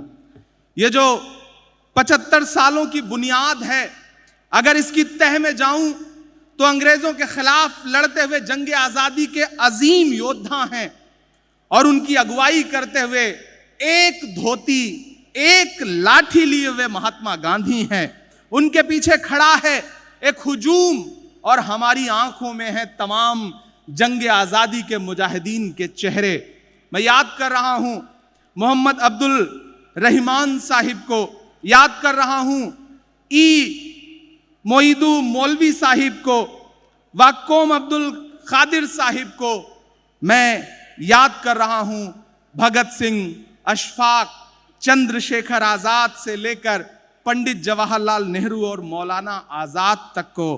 लेकिन अगले ही लम्हे जब इन 75 सालों का नया भारत देखता हूं तो सामने नए दावेदार हैं, नए ठेकेदार हैं जो ये कहते घूम रहे हैं कि भारत तो हमसे बना है, भारत जो कुछ है वो हमारी वजह से है। मेरे भाई, ऐसे ऐसे फ्रिंज एलिमेंट निकल आए हैं जो ये तक बोल रहे हैं कि भारत की आजादी तो 2014 में मिली है। अब वो ये भी कह रहे हैं, मैं मेंबर ऑफ पार्लियामेंट हूं, मैं पार्लियामेंट के सेंट्रल हॉल में जब महात्मा गांधी, पंडित जवाहरलाल नेहरू, मौलाना आजाद की तस्वीरें देखता हूं और बाहर इन फ्रिंज एलिमेंट्स के बयान सुनता हूं कि आजादी तो 2014 में मिली है, तब मुझे किसी का शेर याद आता है कि फलों पर हक जताने आए हो तो यह भी बतला दो, मैं जब पौधों को पानी दे रहा था तब कहां थे तुम। केरल वालों, आजादी 75 सालों की जवान आजादी, लेकिन इस आजादी से के बचपन से जवान होने का जो सफर है, उस सफर में हम पंडित जवाहरलाल नेहरू को कैसे नजरअंदाज कर सकते हैं, जिनकी मौत पर अहद हाजिर के बड़े शायर साहिर लुधियानवी ने कहा था कि जिस्म की मौत कोई मौत नहीं होती है, जिस्म मिट जाने से इंसान नहीं मर जाते, धड़कने रुकने से अरमान नहीं मर जाते, सांस थम जाने से ऐलान नहीं मर जाते, होंठ जम जाने से फरमान नहीं मर जाते, जिस्म की मौत कोई मौत नहीं होती है। वो पंडित नेहरू जिन्होंने आजादी की राह में अपनी हथेलियां बिछा दी और आजादी से कहा कि तुम्हारे पैर बड़े नाजुक हैं, अभी मेरी हथेलियों पर चलो वरना कांटे चुभ सकते हैं।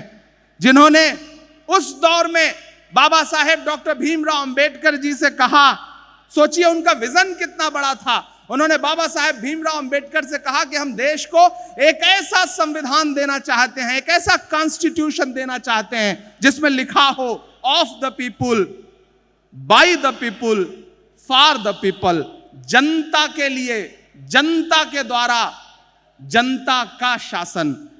क्या विजन था, क्या ख्वाब था वो संविधान जो बताता है कि जिसमें अंबानी के वोट की जितनी अहमियत है उतना ही केरल के किसी गांव के किसान की भी वोट की अहमियत है, जो ये बताता है कि जितना प्राइम मिनिस्टर के वोट की अहमियत है उतना ही किसी इमरान प्रतापगढ़ी के भी वोट की अहमियत है।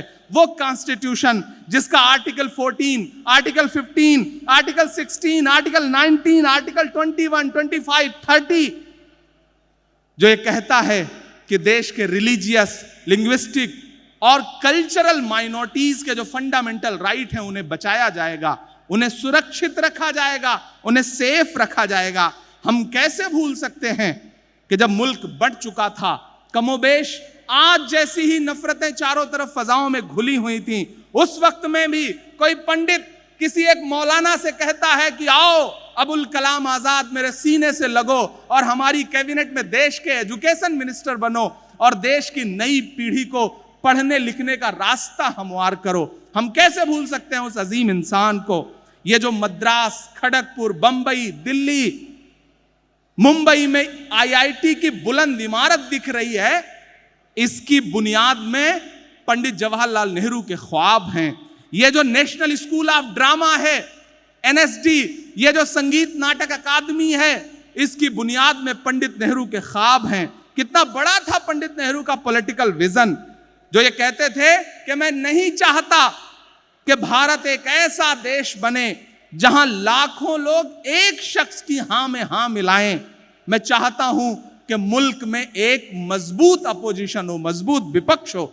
भारत की आजादी के 75 साल, बैंकों का राष्ट्रीयकरण, बैंक्स का नेशनलाइजेशन, भूमि सुधार कानून, लैंड रिफॉर्म कानून, परमाणु परीक्षण, आप कैसे भूल सकते हैं आयरन लेडी इंदिरा गांधी को।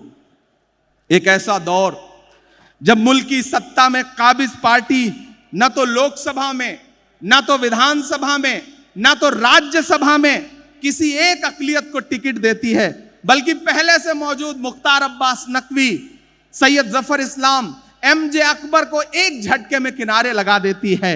मेरे भाई, नारे हैं सबका साथ सबका विकास, लेकिन उन नारों के बरक से सच्चाई बहुत अलग है। हमने वहां ऐसी भी सियासत देखी है कि जब डॉक्टर जाकिर हुसैन, ज्ञानी जैल सिंह साहब, फखरुद्दीन अली अहमद साहब इस देश के प्राइम मिनिस्टर, इस देश के राष्ट्रपति बनाए गए, प्रेसिडेंट बनाए गए, हमने वो पॉलिटिक्स भी देखी है कि जब रफी अहमद किदवई, मौलाना आजाद, खान गनी चौधरी साहब, खुर्शीद आलम खान, मोहसिना किदवई जी, जेड आर अंसारी साहब, पीएम सईद साहब, सीके जाफर शरीफ साहब, गुलाम नबी आजाद, सलमान खुर्शीद, के रहमान खान साहब, उस्मान आरिफ जैसे लोग इस देश की सेंट्रल की कैबिनेट में मिनिस्टर बनाए जाते रहे। हमने वो पॉलिटिक्स भी देखी जब एक एंटोनी साहब इस देश के डिफेंस मिनिस्टर बनाए गए। हमने वो पॉलिटिक्स देखी जब एक खामोश सरदार डॉक्टर मनमोहन सिंह साहब इस देश के प्राइम मिनिस्टर बनाए गए।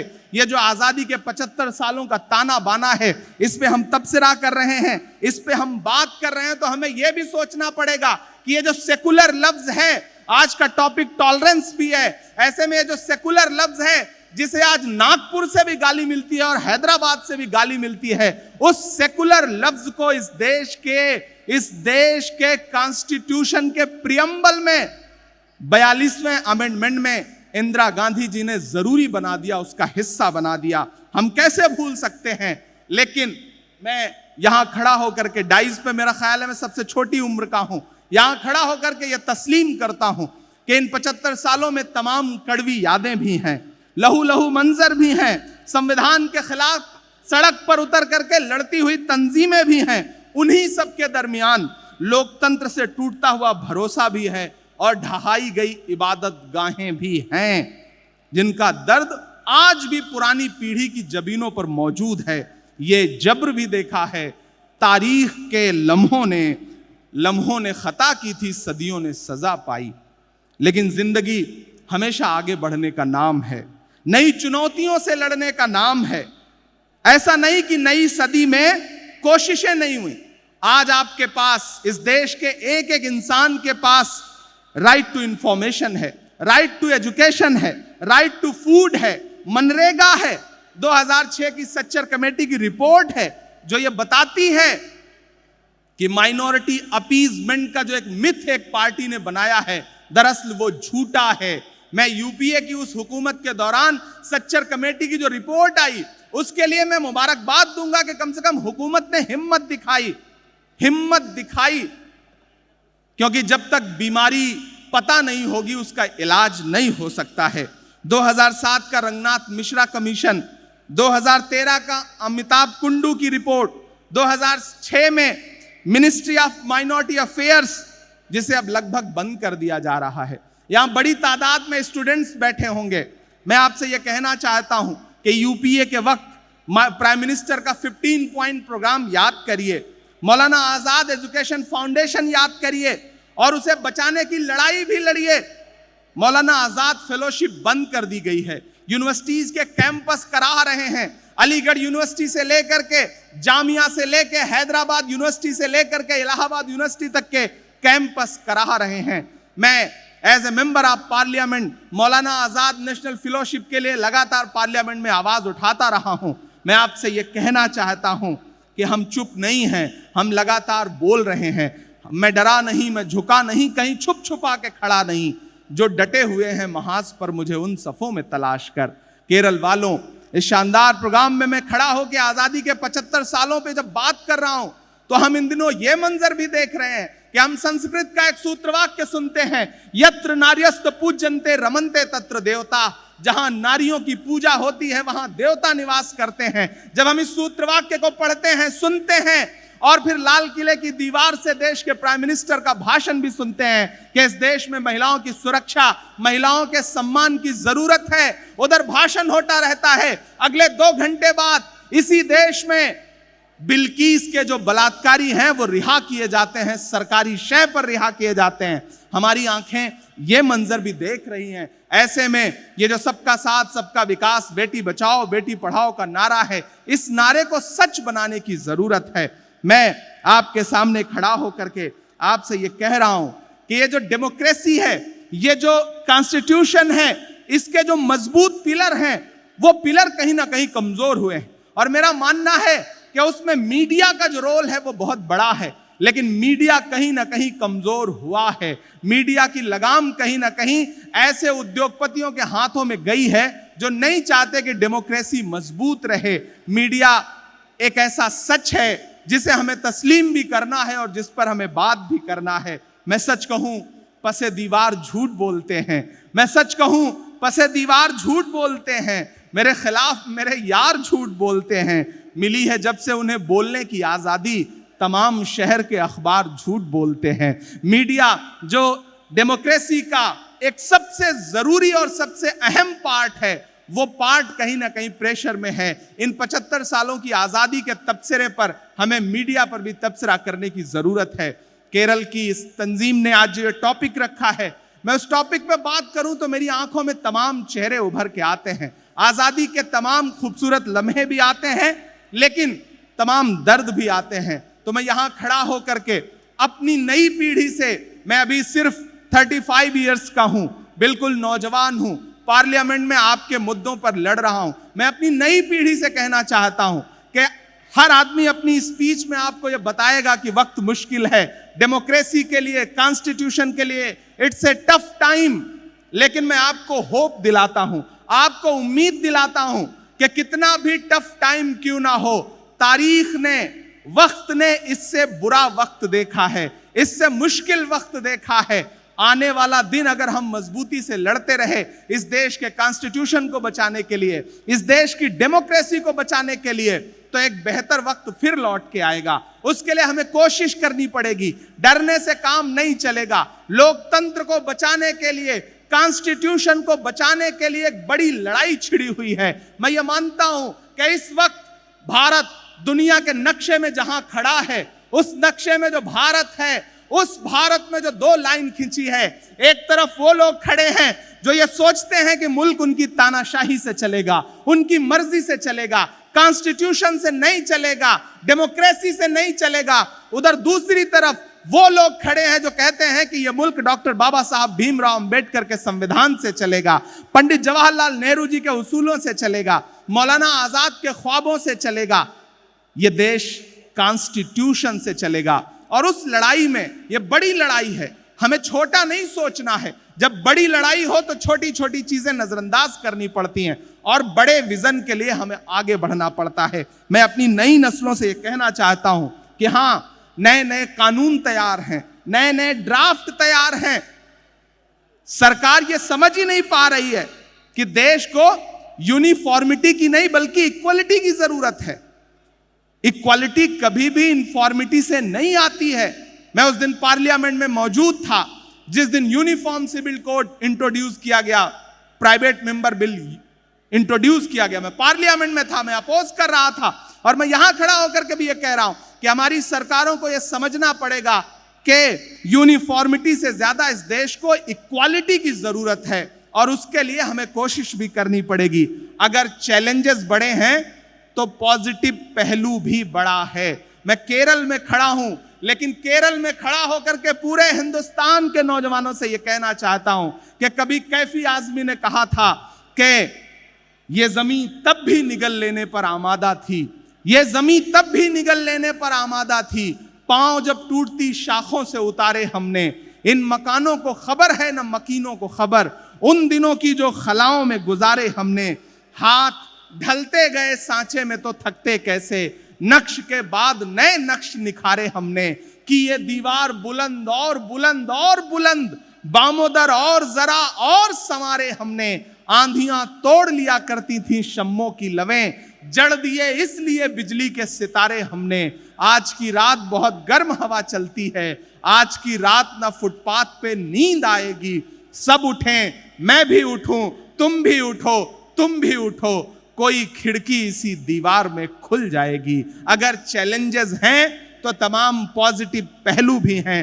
आने वाला वक्त उम्मीद रखिए, यकीन रखिए कि डेमोक्रेसी के लिए, कॉन्स्टिट्यूशन के लिए अच्छा होगा और हम ये जो आज़ादी के 75 साल हैं इसे और खूबसूरत बनाएंगे, इस देश को और बेहतर बनाएंगे। आप सबका बहुत बहुत शुक्रिया।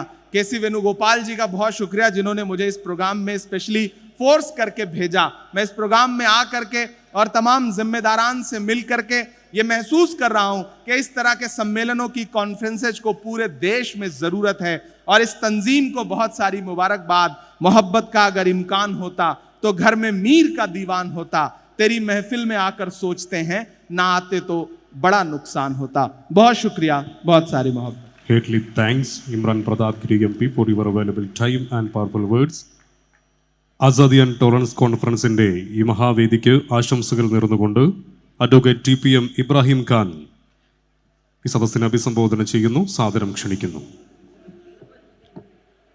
വേദിയിലെയും സദസ്സിലെയും അഭിവന്ദ്യരായ സഹോദരി സഹോദരന്മാരെ, ഈ കാലഘട്ടത്തിലും നമ്മുടെ ഇന്ത്യയിലും ലോകത്തിൻ്റെ നാനാഭാഗങ്ങളിലും ഏറ്റവും പ്രസക്തമായ വിഷയങ്ങളെക്കുറിച്ച് ചർച്ച ചെയ്യപ്പെടുന്ന ഈ മഹനീയ സദസ്സ് ഈ കാലഘട്ടത്തിന് അഭിമാനമാണ് എന്ന് ആഭിമുഖമായി ഞാൻ പറയാൻ ആഗ്രഹിക്കുകയാണ്.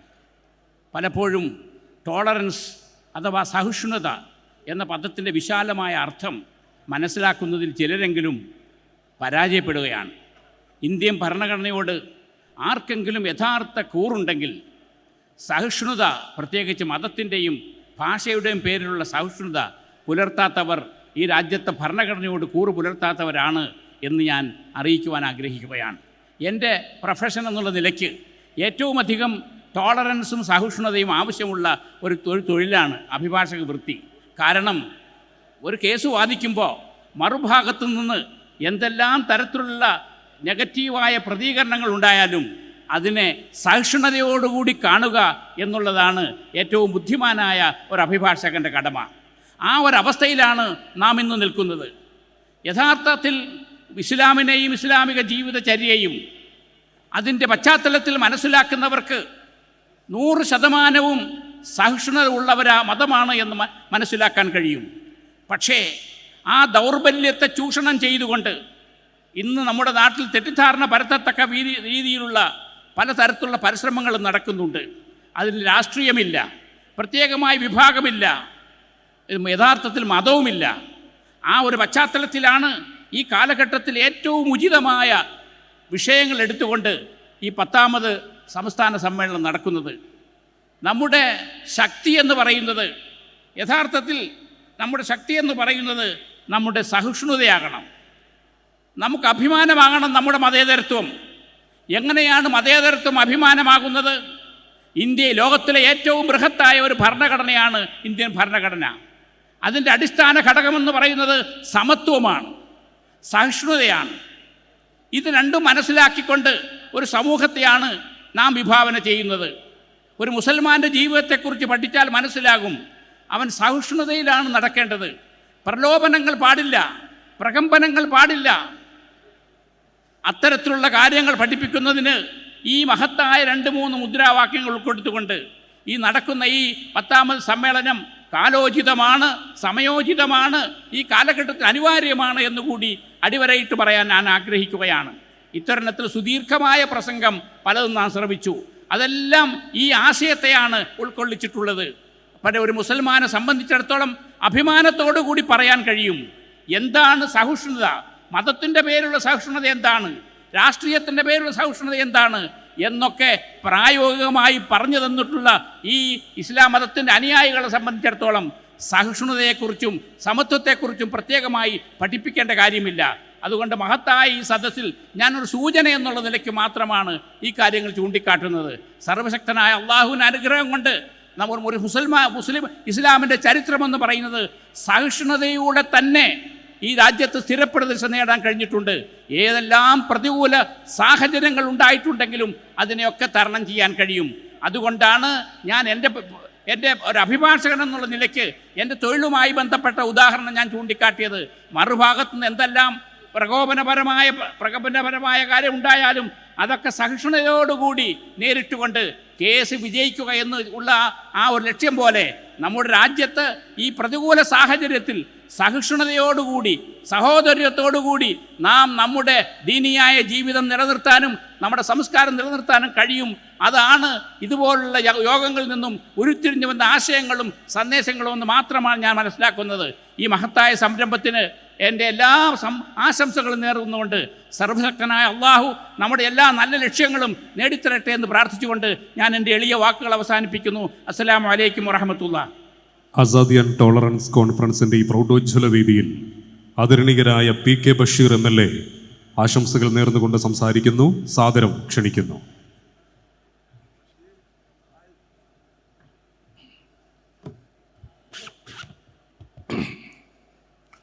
അസ്സലാമു അലൈക്കും വറഹ്മത്തുള്ളാഹി. വേദിയിലിരിക്കുന്ന ബഹുമാനായ KNM സംസ്ഥാന പ്രസിഡന്റ് DP അബ്ദുള്ള കോയ മദനി അടക്കമുള്ള പണ്ഡിതന്മാരെ, നേതാക്കന്മാരെ, പ്രിയപ്പെട്ട സഹോദരന്മാരെ, സഹോദരിമാരെ, പ്രിയപ്പെട്ട സഹപ്രവർത്തകർ, കൂടുതലായി ഒന്നും തന്നെ ഞാൻ പറയുന്നില്ല. ഞാൻ മുജാഹിദ് പ്രസ്ഥാനത്തിൽപ്പെട്ട ഒരു കുടുംബത്തിലെ അംഗമാണ്. ഈ സമ്മേളനത്തിൻ്റെ പ്രോഗ്രാം നോട്ടീസ് വന്നപ്പോൾ ഓരോരുത്തർക്കും ഓരോ അഭിപ്രായങ്ങളായിരുന്നു. ഇന്നലെയൊക്കെ ഇവിടുത്തെ പ്രസംഗവും കാര്യങ്ങളൊക്കെ കേട്ടാൽ ഇതൊരു മത സമ്മേളനം, മുജാഹിദിൻ്റെ 10ാം സംസ്ഥാന സമ്മേളനം. വിവിധ ആശയക്കാരെ വിളിക്കും, സംവാദങ്ങൾ നടത്തും. സംവാദങ്ങൾ നടത്തുമ്പോൾ അവരവരുടെ അഭിപ്രായം പറയും.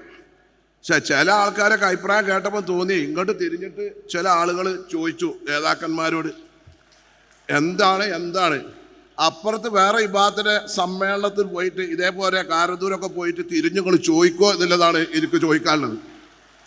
ഇതൊക്കെ എന്താ വെച്ചാൽ പിന്നെ ഒക്കെ സമുദായത്തിൻ്റെ അട്ടിപ്പേർപ്പ് എല്ലാവരും കൊണ്ട് ഏറ്റെടുക്കുക. ഞാൻ ചോദിക്കട്ടെ, ശരീഅത്തിന്റെ ഒരു വിവാദം ഉണ്ടായിരുന്നല്ലോ, സുപ്രീം കോടതി ശബാനു കേസിന് വിധി പറഞ്ഞില്ലല്ലോ, എവിടെയാണ് ഇവരൊക്കെ? അന്ന് എവിടെയായിരുന്നു? അന്നൊക്കെ ഒരു രാഷ്ട്രീയ പ്രസ്ഥാനം എന്ന് പറയാനും അതിന് മുൻപന്തിയിലേക്കാണും മുസ്ലിം പേഴ്സണൽ ലോ ബോർഡിൻ്റെ നേതാക്കന്മാരെ കോഴിക്കോട് കൊണ്ടുവന്ന് അവരൊക്കെ ഒരുമിപ്പിക്കാനും ഒക്കെ മുൻകൈ എടുത്തൊരു പാർട്ടി മുസ്ലിം ലീഗ് ഉള്ളായിരുന്നു. അതിൻ്റെ കൂടെ നിന്നത് കോൺഗ്രസ് ഉള്ളായിരുന്നു.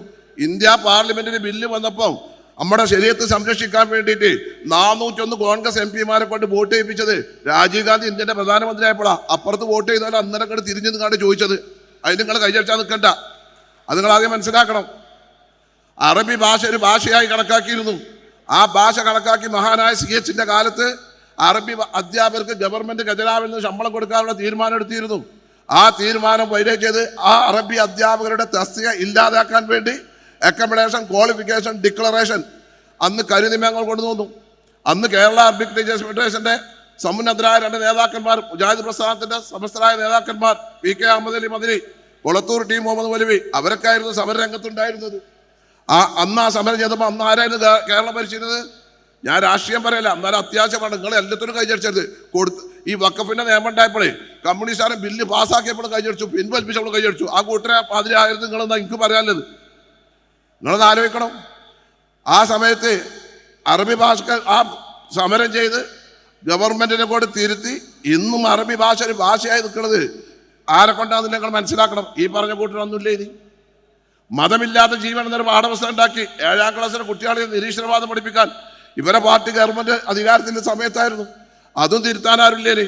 അന്ന് ഞാനും നിങ്ങളുടെ മനസ്സിലുള്ള മുസ്ലിം ലീഗ് പ്രസ്ഥാനത്തിന് അതിന് മുമ്പിലുണ്ടായിട്ടുള്ളൂ. അതൊക്കെ പേരൊക്കെ എവിടെയാണ്? ഇപ്പം ഉണ്ടല്ലോ പുതിയത് വെടക്കാക്കി തനിക്കാക്കുക. എങ്ങനെ? ആൺകുട്ടികളെയും പെൺകുട്ടികളെയൊക്കെ ഒരുമിച്ചിരുത്തുക. എന്നിട്ട് പറയാം ഞങ്ങളങ്ങനെ ആലോചിച്ചിട്ടില്ല അറിയാം. അപ്പോൾ അതിന് കുറേ പണ്ഡിതന്മാരെ കണ്ടു ചെല്ലുക. അപ്പോൾ അവർക്ക് ഉറപ്പ് കൊടുത്ത് അറിയാം. അതൊക്കെ കണക്കന്നെ. കമ്മ്യൂണിസ്റ്റുകാരെ നിങ്ങൾക്ക് അറിയായിട്ടാ. വഖഫ് ബോർഡ് നിങ്ങൾ ആലോചിച്ച് നോക്കി. വഖഫ് ബോർഡിൽ വഖഫ് നിയമം വന്നപ്പോൾ അതിൻ്റെ ആ ബില്ല് പാസ്സാക്കുന്ന 3ാം വായനയിൽ PK കുഞ്ഞാലിക്കുട്ടി സാഹിബ് നിയമസഭയിൽ ഇത് നിങ്ങൾക്കൊരു ദുരന്തമായി മാറും, പിൻവലിക്കണമെന്ന് പറഞ്ഞപ്പോൾ അവർ ശബ്ദ വോട്ടോട് കൂടി പാസ്സാക്കി. 2ാമോ ഈ ബില്ല് പിന്നീട് എന്താണ് ഈ വഖഫിന് വെച്ചാൽ വഖഫ് സ്വത്ത് മാത്രമല്ല, അവിടെ നിയമിക്കുന്ന നിയമനം മുസ്ലിങ്ങളായ ആൾക്കാർക്ക് പറ്റൂല. ദേവസ്വം ബോർഡിലെ നിയമനം ദേവസ്വം ബോർഡിലെ ഹിന്ദു മതവിശ്വാസികൾക്ക്, വഖഫ് ബോർഡിൽ വരുമ്പം അത് പബ്ലിക് സർവീസ് കമ്മീഷന്, അതിനെ നമ്മൾ എതിർത്ത്. ഇത് ആർക്ക് വേണ്ടിയാ? അവനാണ് നമുക്ക് വേണ്ടിയാ. നിങ്ങൾ മനസ്സിലാക്കണം. എന്നിട്ട് ആരെങ്കിലും വന്ന് 2 സ്റ്റേജിലാണ് പറയുമ്പോൾ ഒരു ഉഷാറാ നിങ്ങൾ വിചാരിച്ചണ്ട. ആൾക്കാരെ കൊണ്ട് നമ്മൾ ഭാഷയൊക്കെ പറഞ്ഞു, ഒരു സംവാദം നടന്നു, ഒരു BJP-കാരൻ കൊണ്ടു, ഇവിടെ രാഹുൽ ഈശ്വരുണ്ട്, ഓരോരോ അഭിപ്രായം പറയും. എന്നാൽ നമ്മളെ അഭിപ്രായത്തിൽ നമ്മളായിട്ട് മാറൂല. ഓലെന്താണ് നമുക്ക് പറയാം, നമ്മളെന്താണെന്ന് ഓൽക്കും പറയാം. അവിടെ തന്നെ നിന്നാൽ മതി, അത്ര തന്നെ ഉള്ളൂ, അവിടെ തന്നെ ഉള്ളൂ. അത് ആദ്യം മനസ്സിലാക്കണം. ഒരു നിലപാടുണ്ടായാൽ മതി, അല്ലാതെ അങ്ങനെ നിൽക്കേണ്ട ആവശ്യമില്ല. പിന്നെ മുജാഹിദ് പ്രസ്ഥാനത്ത് ഞാൻ ചോദിക്കട്ടെ, മുജാഹിദ് പ്രസ്ഥാനത്തിലെ കമ്മ്യൂണിസ്റ്റുകാർ ഇന്നേവരെ ഏതെങ്കിലും നേതാക്കന്മാരെ ഒരു സംവാദത്തിന് വിളിച്ചിട്ടില്ലല്ലോ? പറയട്ടെ, നിങ്ങളാരും വിളിച്ചിട്ടില്ലല്ലോ. നമ്മളിപ്പോൾ വിളിച്ചു, നിങ്ങളെന്ന് പറയണേ, ഞാൻ നമ്മളെ കൂട്ടത്തിലാണല്ലോ, അതുകൊണ്ട് ഞാൻ അങ്ങനെ നിൽക്കട്ടെ. അപ്പോൾ വിളിച്ചു, അതിലിപ്പോൾ എല്ലാവരും വിളിച്ചു, ഓർക്ക് പറയാനൊക്കെ പറഞ്ഞു. പിന്നെ കൂട്ടരെ ചിലരൊക്കെ മന്ത്രിമാരും കാര്യമൊക്കെ ആകുമ്പോൾ അധികാരത്തിലൊക്കെ ആകുമ്പോൾ ചിലരൊക്കെ ഒന്ന് വിളിച്ചു. എന്നെ നോക്കിയപ്പോൾ വലിയ ഇതാക്കണ്ട, അതൊക്കെ ഇപ്പോൾ ഇതിൻ്റെ ഒരു ഭാഗമാണ്. അതൊന്നും ഇപ്പോൾ പറഞ്ഞിട്ട് കാര്യമില്ല. കാരണം അങ്ങനെയാണ്. ഇപ്പോൾ KM Moulavi, KM Seeri Sahib, NV Abdussalam Moulavi ഒക്കെ എല്ലാം, അൽവി മൗലവി ഒക്കെ എല്ലാം പണ്ഡിതന്മാരുണ്ടായ കാലഘട്ടം ഉണ്ടായിരുന്നു. അന്നൊക്കെ നമ്മളിങ്ങനെ വളർന്ന് വലുതാക്കി അവരൊക്കെ കൊണ്ടുവന്നു. ഇന്നിപ്പോൾ നമ്മൾ വളർന്ന് പന്തലിച്ചു. അതാണ്. അപ്പോൾ ഈ എല്ലാവരും നമ്മളെ രക്ഷകരാണ് നോക്കണ്ട. നമുക്ക് നമ്മൾ തന്നെ ഉണ്ടാവുള്ളൂ, ഒരു വാപ്പി ഉണ്ടാവില്ല. അത് നിങ്ങൾ വിചാരിച്ച് നടക്കന്നെ വേണ്ട. നമ്മളെന്ത് ചെയ്യണം? മതസംഘടനകളും മുസ്ലിം സമുദായത്തിലെ സംഘടനകളും എല്ലാവരും ഒരുമിച്ചിടണം. അതിനൊരു രാഷ്ട്രീയ പാർട്ടി എന്നുള്ളത് ഞാനൊക്കെ പ്രധാനം ചെയ്യുന്ന പാർട്ടിയുണ്ട്. അതിൻ്റെ ഉള്ളിൽ വർത്തമാനം പറയാൻ നമ്മളെ ഉണ്ടാവുള്ളൂ. അതോ അത് നമ്മളവിടെ വർത്തമാനം പറയണമെങ്കിലോ നിങ്ങൾ വോട്ട് ചെയ്യും വേണം. അല്ലാതെ അപ്പോൾ ഞാൻ കുറ്റം പറഞ്ഞിട്ട് വലിയ കാര്യമൊന്നുമില്ലല്ലോ. അതുമാണ് പറയാം. അപ്പോൾ ആ നേരത്തെ ഓടഞ്ചിരിഞ്ഞ് നിൽക്കണ്ട. സഭയിലും ലോകസഭയിലും നിയമസഭയിലൊക്കെ അവനാൻ്റെ ആൾക്കാർ വേണമെങ്കിൽ ആ നേരത്തെ ചെയ്തു. വെറുതെ കുച്ചിപ്പൂര് നടത്തിക്കാണ്ട് ഓൻ അന്ന് അങ്ങനെ ഇനി ഇറങ്ങാൻ നിന്നാൽ അതാണ് പോയി കിട്ടുന്നല്ല, വേറെ ഒന്നും ഉണ്ടാവില്ല. അപ്പം നമ്മൾ എല്ലാത്തിലും ഇപ്പോൾ നമുക്ക് ഐക്യം വേണം. ഞാനൊക്കെ അതിൻ്റെ നിർഭാഗ്യമായ പിളർപ്പിടായപ്പോൾ ഒരുപാട് വിഷമിച്ചാണ്. ഞാൻ നിങ്ങൾക്കറിയാം, 2-3 സമ്മേളനത്തിൽ ഞാൻ പ്രസംഗിച്ച. ഇപ്പോൾ നമുക്കൊക്കെ വളരെ മനസ്സമാധാനത്തോട് എടുത്ത് കടന്നിറങ്ങാം. എല്ലാവർക്കും ഉഷാറായി, നമ്മളെല്ലാവരും ഒരു ഐക്യത്തിലാണ്. നമ്മൾ വളർന്ന് ബന്ധിച്ചിട്ടുണ്ട്. ആരൊക്കെ ആരുടെ വലിപ്പറിയില്ല, അതാണ് നമുക്കില്ല തയ്യാറ്. അപ്പോൾ നമ്മൾ വളരെ ഉഷാറാണ്. അപ്പോൾ അതിനൊക്കെ നിന്നാൽ മതി. ഇവിടെ വന്നുകാണ്ട് ഓരോരുത്തരാണ്. പിന്നെ ആശയങ്ങളൊക്കെ പറയാം, എല്ലായിടത്തും പറയാം. ഈ പറഞ്ഞ കൂട്ടരാണല്ലോ 38 കൊല്ലം ബംഗാൾ ഭരിച്ചില്ലേ? അവിടെ എന്തേലും 2.25 കോടി മുസ്ലിങ്ങളില്ലേ? ഓരോന്നെ മറിച്ച് തിരിച്ച് വോട്ട് ചെയ്തിട്ടുണ്ട് മമത വന്നത്. അതൊക്കെ നിങ്ങൾ ആലോചിച്ചോണം. അപ്പോൾ ഒരു കൂട്ടർ. പിന്നെ പൗരത്വം, അതിന് നിങ്ങൾ ബേജാറാണ്. നമ്മളൊക്കെ സ്ട്രോങ്. നമ്മളെ പാർട്ടിൻ്റെ കേസാണ് പരിഗണിക്കുന്നത്. സുപ്രീം കോടതി പരിഗണിച്ച് ഞങ്ങൾക്ക് അത് മനസ്സിലാക്കിയാൽ പോരെ. ഇവരാരുമല്ലോ കേസ് കൊടുക്കാം, ഇവരൊക്കെ അങ്ങനെ കക്ഷി കയറുന്നില്ലുള്ളൂ. അപ്പോൾ ഏത് വിഷയത്തിലും നമ്മൾ ഒരുമിച്ച് നിൽക്കുക, ഭിന്നിക്കാതെ നിൽക്കുക, ഒരുമിച്ച് ഒറ്റക്കെട്ടായിട്ട് പോയാൽ മുന്നോട്ട് പോകും. അപ്പം നിങ്ങളോട് എനിക്ക് പറയാൻ ആരെങ്കിലും അത് പറയുമ്പോഴത്തിന് ഓൻ്റെ ആവേശമാണ് പറയുമ്പോഴത്തിന് എല്ലാം ആലോചിക്കണം. മുജാഹിദ് പ്രസ്ഥാനത്തിൻ്റെ ആൾക്കാരാണ്, കുറച്ച് ഇരുത്തം വന്ന ആൾക്കാരാണ്. നമ്മുടെ മറ്റു വഖഫ് വിഷയങ്ങളൊക്കെ വന്നപ്പോൾ തീരുമാനം എടുത്തപ്പോൾ ആ തീരുമാനത്തിൽ ഉറച്ചു നിന്ന് മുന്നോട്ട് പോയ കൂട്ടരാണ്. ആ ഇത് ഐക്യം കാര്യങ്ങളൊക്കെ നിലനിർത്തി മുന്നോട്ട് പോകാൻ നമുക്ക് സാധിക്കണം. അതിന് ഉതിർന്ന വിധത്തിലാകട്ടെ ഈ സമ്മേളനമെന്ന് ആശംസിച്ചുകൊണ്ട് ഞാൻ എൻ്റെ വാക്കുകൾ അവസാനിപ്പിക്കുന്നു. നന്ദി. അസ്സലാമു അലൈക്കും വറഹ്മത്തുള്ളാഹി. Thank you. 10ാമത് മുജാഹിദ് സംസ്ഥാന സമ്മേളനത്തിലെ ആസാദി ആൻഡ് ടോളറൻസ് കോൺഫറൻസിൻ്റെ ഈ പ്രൗഢ മഹാസെഷനിൽ നമുക്ക് ഏവർക്കും ഏറെ സുപരിചിതനായ രാഹുൽ ഈശ്വർ ഈ സദസ്സിനെ അഭിസംബോധന ചെയ്യുകയാണ്. സാദരം ക്ഷണിക്കുന്നു.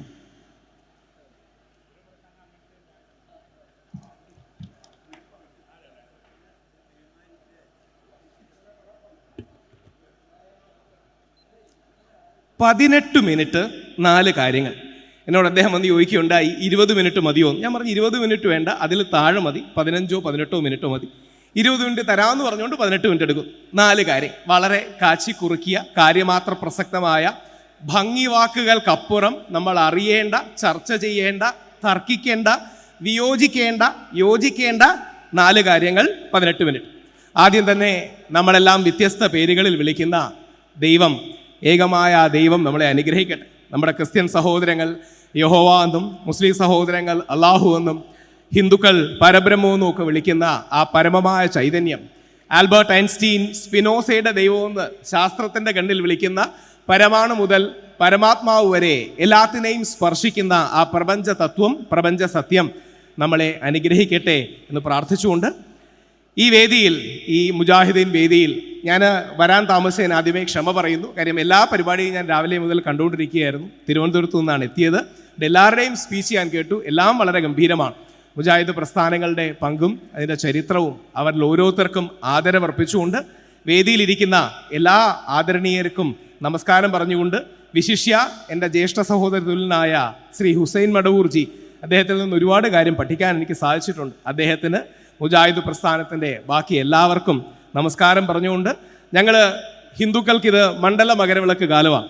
അതുകൊണ്ട് ഞങ്ങൾ ഈ ശബരിമലയിലൊക്കെ കൂടുതൽ പോകുന്ന സമയമാണ്. അതുകൊണ്ട് നിങ്ങൾക്ക് എല്ലാവർക്കും സ്വാമി ശരണം. ഇവിടുത്തെ ഓരോ മുസ്ലിം സഹോദരനും അസ്സലാമു അലൈക്കും. നിങ്ങൾക്ക് ഏവർക്കും നമസ്കാരം. ആദ്യത്തെ കാര്യം, നമ്മളുടെ സഹിഷ്ണുത, ആസാദി, ടോളറൻസ്, സ്വാതന്ത്ര്യവും സഹിഷ്ണുതയും എന്ന ആശയം പറയുമ്പോൾ ഏറ്റവും പ്രകടമായി മനോഹരമായി പറയാൻ കഴിയുന്ന ആശയം എന്താണ്? ആ ആശയത്തെ ഞാൻ ഗോഡ്സെയെ കോട്ട് ചെയ്തുകൊണ്ട് തുടങ്ങാം. നമ്മുടെ രാജ്യത്തിൻ്റെ ആത്മാവായ, ഭാരതത്തിൻ്റെ രാഷ്ട്രപിതാവായ മഹാത്മാഗാന്ധിയെ കൊന്ന നാഥുറാം വിനായക് ഗോഡ്സെയെ കോട്ട് ചെയ്തുകൊണ്ട് തുടങ്ങാം. അസഹിഷ്ണുത എന്താണ് എന്നറിയുമ്പോഴാണ് സഹിഷ്ണുത എന്താണ് എന്ന് തിരിച്ചറിയാൻ നമുക്ക് പറ്റുന്നത്. 1931 കോൺഗ്രസിലെ, അന്നത്തെ ദേശീയ പ്രസ്ഥാനത്തിലെ വലതുപക്ഷത്തോട് ചേർന്ന് നിൽക്കുന്ന, ഞാനൊക്കെ ഒരു റൈറ്റ് ലീനിങ് ആളാണ്, ഞങ്ങൾ പഴയ വലതുപക്ഷക്കാരെല്ലാം കൂടി മഹാത്മാഗാന്ധി മുന്നോട്ട് വെച്ച ത്രിവർണ പതാക എന്ന ആശയം വേണ്ട, നമ്മൾ ഒരു പതാക അല്ലെങ്കിൽ ഒരു നിറമുള്ള പതാക മതി എന്ന് പറഞ്ഞ് മുമ്പോട്ട് വരുന്നുണ്ട്. അപ്പോൾ മഹാത്മാഗാന്ധി പറയുന്നുണ്ട്, എൻ്റെ വിഭാവനത്തിൽ ഏപ്രിൽ 13, 1921 ഞാൻ വിഭാവനം ചെയ്ത, ഞാനും പിങ്കാളി വെങ്കയ്യയും വിഭാവനം ചെയ്ത ഇന്ത്യയുടെ കൊടിയിൽ കുങ്കുമം, അന്ന് റെഡിഷ് ഓക്രയാണ്, സാധാരണ ഭാഷയിൽ പറഞ്ഞാൽ കുങ്കുമം ഹിന്ദു സമൂഹത്തിനും പച്ച മുസ്ലിം സമൂഹത്തിനും വെള്ള ക്രിസ്ത്യൻ ജൂത പാഴ്സി ന്യൂനപക്ഷ സമൂഹത്തിനുമാണ് വിഭാവനം ചെയ്തത്. ഇന്ത്യക്ക് ഒരു നിറം ചേരില്ല. ഗോഡ്സെ പിന്നീട് ഗാന്ധിജിയെ കൊല്ലുന്നതിന് കാരണമായി പറഞ്ഞിരിക്കുന്ന പല കാരണങ്ങളിലൊന്ന്, ഈ മനുഷ്യൻ ഇന്ത്യയുടെ കാവി പതാക 1931 ഇന്നത്തെ പാകിസ്ഥാൻ, അന്നത്തെ കറാച്ചിയിൽ വെച്ച് നടന്ന AAC സമ്മേളനത്തിൽ 8 അംഗ കമ്മിറ്റി ഉണ്ടാക്കുകയും നമുക്കൊരു കാവി പതാകയും അതിനൊരു സാഫ്രൻ ചർക്കയും കൂടി ആകാമെന്ന തീരുമാനത്തെ എതിർത്തു തോൽപ്പിക്കുന്നത് വിശ്വാസിയായ, ഹൈന്ദവ ധർമ്മത്തിൽ ആഴത്തിൽ വിശ്വസിച്ചിരുന്ന മഹാത്മാഗാന്ധി അടക്കമുള്ള ആൾക്കാരാണ്. ഇന്ത്യയുടെ ബഹുസ്വരത നമ്മുടെ കൊടിയിലടക്കം പ്രകടമാണ്. മഹാത്മാഗാന്ധി എടുത്തു പറയുന്നുണ്ട്, എൻ്റെ രാജ്യത്തിൻ്റെ കൊടി വ്യത്യസ്ത മതവിഭാഗങ്ങളെ, വ്യത്യസ്ത മതവിശ്വാസങ്ങളെ റീകൺസൈൽസ് ഡിഫറെൻറ്റ് ഫെയ്ത്ത്സ്. മഹാത്മാഗാന്ധിയുടെ വാക്ക് അങ്ങനെയാണ്. നമ്മുടെ കൊടിയിൽ പോലും നമ്മുടെ ബഹുസ്വരത വ്യക്തമാണ്. വ്യത്യസ്ത മതവിഭാഗങ്ങളെ, ചിന്താധാരകളെ. അതിനുശേഷമാണ് നമ്മുടെ നെഹ്റുജിയും അംബേദ്കർജിയും ഒക്കെ ഇതിൽ ചർക്കയ്ക്ക് പകരം ചക്ര വരണം, നമ്മുടെ ബ്ലൂ കൂടി വരണം, ദളിത് സമൂഹത്തിനും കൂടി വലിയൊരു റെപ്രസെൻറ്റേഷൻ വരണമെന്നൊക്കെ പറയുന്നത്. ഇതൊക്കെ രേഖപ്പെടുത്തപ്പെട്ട ചരിത്രമാണ്. അപ്പോൾ നമ്മുടെ കൊടിയും ഇന്ത്യയും ഇന്ത്യയുടെ അടിസ്ഥാനങ്ങളും എല്ലാം എന്നും ബഹുസ്വരമാണ്. ഈ ബഹുസ്വരതയെ നിങ്ങൾക്ക് വ്യത്യസ്ത പേരുകളിൽ വിളിക്കാം. ഞാൻ ഓരോരോ സമ്മേളനത്തിലെ പരിപാടിക്ക് പോകുമ്പോൾ അവിടെ ഓരോ ആൾക്കാരെ കാണും. ഇപ്പോൾ ചില വേദികളിൽ പോകുമ്പോൾ, കമ്മ്യൂണിസ്റ്റ് സുഹൃത്തുക്കളുടെ വേദിയിൽ, എൻ്റെ അച്ഛൻ ഒരു കമ്മ്യൂണിസ്റ്റ് അനുഭാവിയായിരുന്നു, കമ്മ്യൂണിസ്റ്റ് സുഹൃത്തുക്കളുടെ വേദിയിൽ പോകുമ്പോൾ അവർ പറയും, നിങ്ങൾ ഈ രാജ്യത്തിൻ്റെ കൊടിയെക്കുറിച്ച് മതമെന്നൊന്നും പറയരുത്, നമ്മളിത് മതേതരത്വത്തിൻ്റെ കൊടിയാണ്. ഞാൻ പറയാം, അങ്ങനെ പറഞ്ഞാൽ മതി, ഇതിന് മതേതരത്വത്തിൻ്റെ കൊടി, ഈ ത്രിവർണ്ണ മതേതരത്വത്തിൻ്റെ കൊടിയാന്ന് പറയണമെങ്കിൽ അങ്ങനെ പറഞ്ഞാൽ. കോൺഗ്രസ്സുകാരുടെ വേദിയിൽ പോകുമ്പോൾ അവർ പറയും, ഇത് മതസൗഹാർദ്ദത്തിൻ്റെ ബഹുസ്വരതയുടെ കൊടിയാണ്, അങ്ങനെ പറഞ്ഞാൽ മതി. ഇനി ബഹുസ്വരത എന്ന് പറയാനാണ് നിങ്ങൾക്ക് ആഗ്രഹം, മതസൗഹാർദ്ദം എന്ന വാക്കാണ് നിങ്ങൾക്ക് ആഗ്രഹമെങ്കിൽ അങ്ങനെ പറഞ്ഞാൽ. BJP-കാരുടെ വേദിയിൽ പോകുമ്പോൾ അവർ പറയും, നമ്മുടെ ഇത് ആർഷഭാരത സംസ്കാരത്തിൻ്റെ പൈതൃകത്തിൻ്റെ കൊടിയാണ്, അങ്ങനെ പറഞ്ഞാൽ മതി. MA ബേബി സാറിനെ പോലെയോ M സ്വരാജിനെ പോലെയുള്ള ഇടതുപക്ഷ വലിയ സൈദ്ധാന്തികർ വരുമ്പോൾ അവർ പറയും, ഇത് വിശ്വമാനവികതയുടെയും ഏകത്വത്തിൻ്റെയും കൊടിയാണ്, അങ്ങനെ പറഞ്ഞാൽ മതി. പേരെന്ത് വിളിച്ചാലും കുഴപ്പമില്ല. നിങ്ങൾക്കിതിനെ സഹിഷ്ണുത എന്ന് വിളിക്കാം, മതേതരത്വം എന്ന് വിളിക്കാം, മതസൗഹാർദ്ദം എന്ന് വിളിക്കാം, വിശ്വമാനവികത എന്ന് വിളിക്കാം, ബഹുസ്വര പാരമ്പര്യം എന്ന് വിളിക്കാം. എന്ത് പേര് വിളിച്ചാലും വ്യത്യസ്ത മതവിഭാഗങ്ങളിൽപ്പെട്ടവർ, വ്യത്യസ്ത വിശ്വാസധാരയിലുള്ളവർ, വ്യത്യസ്തതകളെ സമന്വയിപ്പിക്കുന്ന, ഒരുമിച്ച് കൊണ്ടുവരുന്ന ഒരു ആശയം, അതാണ് ഇന്ത്യയുടെ ആശയം, ഇന്ത്യയുടെ അടിസ്ഥാനം. ആ ആശയത്തിനാണ് നമ്മൾ ഏറ്റവും കൂടുതൽ ഊന്നൽ കൊടുക്കേണ്ടത്. പലപ്പോഴും നമ്മൾ മതേതരത്വം എന്ന് പറയുന്നത് കൊണ്ട് മതങ്ങളെ ഒന്നും വെക്കണ്ട, മതങ്ങളുടെ കാര്യം പറയണ്ട എന്നൊക്കെ പറയാറ്. യഥാർത്ഥത്തിൽ ഈ സാഫ്രൻ ഫ്ലാഗ്, കാവി പതാക, ഇന്ന് പോലും നമ്മുടെ തൊട്ടടുത്ത കർണാടകത്തിലെ ഒരു BJP മന്ത്രി ഇന്ത്യക്ക് കാവി പതാക വേണമെന്ന് പറയുകയുണ്ടായി. ഈ കാവി പതാക എന്ന ആശയത്തെ തോൽപ്പിച്ച ഗാന്ധിജിയെ കൊല്ലാനൊരു കാരണം കൂടി അതാണ് എന്ന് പറഞ്ഞ ഗോഡ്സെയുടെ ചരിത്രമുള്ള നാട്ടിൽ നമ്മുടെ കൊടിയുടെ യഥാർത്ഥ അർത്ഥം പറഞ്ഞു കൊടുത്താൽ അത് ബഹുസ്വരമാകും, മതേതരമാകും, മതസൗഹാർദ്ദമാകും, വിശ്വമാനവികമാകും, സഹിഷ്ണുതയാകും. നിങ്ങൾക്ക് ഇഷ്ടമുള്ള, താല്പര്യമുള്ള പേര് വിളിച്ചാൽ. ഞാൻ വിളിക്കുന്ന മതസൗഹാർദ്ദം എന്നാണ്, നിങ്ങൾക്ക് മതേതരത്വം എന്ന് വിളിക്കാം, വേറൊരാൾക്ക് ബഹുസ്വരത എന്ന് വിളിക്കാം, പ്ലൂറലിസം എന്ന് വിളിക്കാം, വേറൊരാൾക്ക് സെക്കുലറിസം എന്ന് വിളിക്കാം. അതുകൊണ്ട് നമ്മുടെ അടിസ്ഥാനങ്ങൾ വളരെ സ്ട്രോങ് ആണ്. നമ്മുടെ അടിസ്ഥാനം ഈ ബഹുസ്വരതയിലും ഐക്യത്തിലും ഒരുമയിലുമാണുള്ളത്. മൂന്നാമത്തെ പോയിന്റ്, ഈ പോയിന്റാണ് നിങ്ങൾ പ്രധാനമായി കേൾക്കേണ്ടത്. യഥാർത്ഥത്തിൽ നമ്മൾ നേരിടുന്ന പ്രശ്നം എന്താണ്? ആ പ്രശ്നത്തെക്കുറിച്ച് ആഴത്തിൽ നിങ്ങൾക്കറിയാൻ ശ്രമിക്കണം. പ്രത്യേകിച്ച് ഹിന്ദു സമുദായത്തിനുള്ളിലുള്ളൊരു പ്രശ്നമാണ്. അതുകൊണ്ടാണ് മറ്റൊരു സമുദായത്തിലെ ആൾക്ക് പെട്ടെന്ന് അത് മനസ്സിലായിക്കൊള്ളണമെന്നില്ല. ഞങ്ങളുടെ ഹിന്ദു സമുദായത്തിനുള്ളിലുള്ള ഒരു പ്രശ്നമാണ് ഇന്ന് വർഗീയതയായി നിങ്ങൾ ഫാസിസം എന്ന് വിളിക്കുന്ന കാര്യമായി, ബ്രാഹ്മണിക്കൽ ഷോവനിസം എന്ന് വിളിക്കുന്ന, സവർണ പ്രത്യയശാസ്ത്രം എന്ന് വിളിക്കുന്ന കാര്യമായിട്ടൊക്കെ നിൽക്കുന്നത്. ആ കാര്യം എന്താണെന്ന് പറയാനാണ് ഞാൻ ആഗ്രഹിക്കുന്നത്. ആ കാര്യത്തിന് ഞാൻ കോട്ട് ചെയ്യാൻ ആഗ്രഹിക്കുന്നത് നമുക്കെല്ലാം ഒരുപക്ഷെ താല്പര്യമുള്ള വിഷയങ്ങളിലൊന്നായ, സംസാരിക്കുന്ന എല്ലാ രാഷ്ട്രീയക്കാരും സൂചിപ്പിക്കുന്ന വിഷയമായ യൂണിഫോം സിവിൽ കോഡിനെ അധികരിച്ചാണ്. ഇന്ത്യ കണ്ട ഏറ്റവും വലിയ മതേതരവാദിയായ മനുഷ്യൻ പണ്ഡിറ്റ് ജവഹർലാൽ നെഹ്റു യൂണിഫോം സിവിൽ കോഡിനെ അംഗീകരിച്ച വ്യക്തിയായിരുന്നു, അല്ലെങ്കിൽ വേണമെന്ന് പറയുന്ന വ്യക്തിയായിരുന്നു. ഇന്ത്യയുടെ ഭരണഘടനാ ശില്പി, ഏറ്റവും വലിയ പുരോഗമന ചിന്താഗതി ഉണ്ടായിരുന്ന ബാബാ സാഹേബ് അംബേദ്കർ യൂണിഫോം സിവിൽ കോഡിനെ അനുകൂലിച്ച വ്യക്തിയാണ്. ഇന്ത്യ കണ്ട ഏറ്റവും വലിയ കമ്മ്യൂണിസ്റ്റ് ചിന്തകൻ, ദാർശനികൻ ശ്രീ EMS നമ്പൂതിരിപ്പാട്, സഖാവ് EMS യൂണിഫോം സിവിൽ കോഡിനെ അനുകൂലിച്ച വ്യക്തിയാണ്. പക്ഷേ ഇന്ത്യ കണ്ട ഏറ്റവും വലിയ വർഗീയവാദി എന്ന് വിളിക്കപ്പെടുന്ന ക്രിസ്ത്യാനികളും മുസ്ലിങ്ങളും കമ്മ്യൂണിസ്റ്റുകാരും നമ്മളുടെ ശത്രുക്കളാണ് എന്ന് ആദ്യകാലത്ത് എഴുതിയ RSSന്റെ പരമാചാര്യനായിരുന്ന ഗുരുജി ഗോൾവൽക്കർ യൂണിഫോം സിവിൽ കോഡിനെ ശക്തമായി എതിർത്ത വ്യക്തിയാണ്. അദ്ദേഹം യൂണിഫോം സിവിൽ കോഡിനെ എതിർക്കുക മാത്രമല്ല, നമ്മുടെ മുസ്ലിം സമൂഹത്തിൽ വ്യത്യസ്ത ഷെയ്ഡുകളുള്ള അഭിപ്രായങ്ങളുണ്ട്, മുജാഹിദീൻ പ്രസ്ഥാനങ്ങളുണ്ട്. ഞാൻ അദ്ദേഹത്തിൻ്റെ അമൃതയിലെ ഇന്റർവ്യൂ കണ്ടിരുന്നു. വളരെ മൃദുവായിട്ടും യൂണിഫോം സിവിൽ കോഡ് ശരിയല്ല എന്ന് പറഞ്ഞു. എല്ലാവരും ഇഷ്ടപ്പെടുന്ന മുസ്ലിം ലീഗ് പോലുള്ള പ്രസ്ഥാനങ്ങൾ വളരെ ബഹുസ്വരതയോടുകൂടി യൂണിഫോം സിവിൽ കോഡ് വേണ്ട എന്ന് പറയും. കടുപ്പമേറിയ നിലപാടെടുക്കുന്ന പോപ്പുലർ ഫ്രണ്ട് ഓഫ് ഇന്ത്യ പോലുള്ള പ്രസ്ഥാനങ്ങൾ യൂണിഫോം സിവിൽ കോഡ് ഇന്ത്യൻ ബഹുസ്വരതയും മതേതരത്വത്തെയും തകർക്കുമെന്ന് പറയും. പക്ഷേ ഗുരുജി ഗോൾവൽക്കർ എന്ന RSSന്റെ സൈദ്ധാന്തിക ആചാര്യൻ, അദ്ദേഹത്തിൻ്റെ ലേറ്റർ കാലത്ത്, ആദ്യകാലത്തിന് അദ്ദേഹത്തിന് ഒരു വർഗീയ സ്വഭാവം ഉണ്ടായിരുന്നു. പിന്നീട് അദ്ദേഹം കുറെ കൂടെ ഇവോൾവ് ചെയ്ത് പരിണമിച്ച് കുറെ കൂടെ ബഹുസ്വരതയിലേക്ക് വന്നു. ഗുരുജി ഗോൾവൽക്കർ പറയുന്നത് യൂണിഫോം സിവിൽ കോഡ് ഇന്ത്യയെ നശിപ്പിക്കുമെന്നാണ്. അതായത് മുസ്ലിം സമൂഹത്തിലെ ഒരു സംഘടന പോലും പറയാത്തൊരു നിലപാടിനേക്കാൾ കടുപ്പമേറിയ നിലപാടാണ് ഗുരുജി ഗോൾവൽക്കർ പറയുന്നത്. ഈ യൂണിഫോം സിവിൽ കോഡ് എന്ന് പറയുന്ന കാര്യം, ഈ ഏകശിലാത്മകത ഇന്ത്യ എന്ന രാജ്യത്തെ നശിപ്പിക്കും. അപ്പൊ ഇത് കേൾക്കുന്ന RSSകാരനായ KR മൽക്കാനി, RSSന്റെ ഔദ്യോഗിക പ്രസിദ്ധീകരണമായ ഓർഗനൈസറിന്റെ ഏറ്റവും കാലം നിലനിന്ന എഡിറ്റർ അത്ഭുതത്തോടെ ഗുരുജിയോട് ചോദിക്കുകയാണ്, ഗുരുജി, യൂണിഫോം സിവിൽ കോഡ് എന്ന് പറഞ്ഞാൽ ദേശീയോദ്ഗ്രഥനമല്ലേ, രാജ്യത്തിന്റെ ഐക്യമല്ലേ, രാജ്യസ്നേഹമല്ലേ? ഗുരുജി ഗോൾവൽക്കർ ആരാണെന്നും കൂടെ അറിയണം. നമ്മുടെ പ്രധാനമന്ത്രി നരേന്ദ്രമോദി വിവേകാനന്ദൻ കഴിഞ്ഞാൽ തൻ്റെ ജീവിതത്തിനെ ഏറ്റവും സ്വാധീനിച്ച വ്യക്തികളിൽ ഒരാളായി പറയുന്ന വ്യക്തിയാണ് ഗുരുജി ഗോൾവൽക്കർ. അടൽ ബിഹാരി വാജ്പേയി, മുമ്പത്തെ പ്രധാനമന്ത്രി, ഗുരുജി ഗോൾവൽക്കർ ഇരിക്കുന്ന മുറിയിൽ ഇരിക്കാറ് പോലുമില്ല, ബഹുമാനം കാരണം എണീച്ചിരിക്കുന്ന വ്യക്തിയാണ്. RSSനെ 32-33 വർഷം നയിച്ച RSSന്റെ ഏറ്റവും വലിയ ആചാരനാണ് ഗുരുജി ഗോൾവൽക്കർ.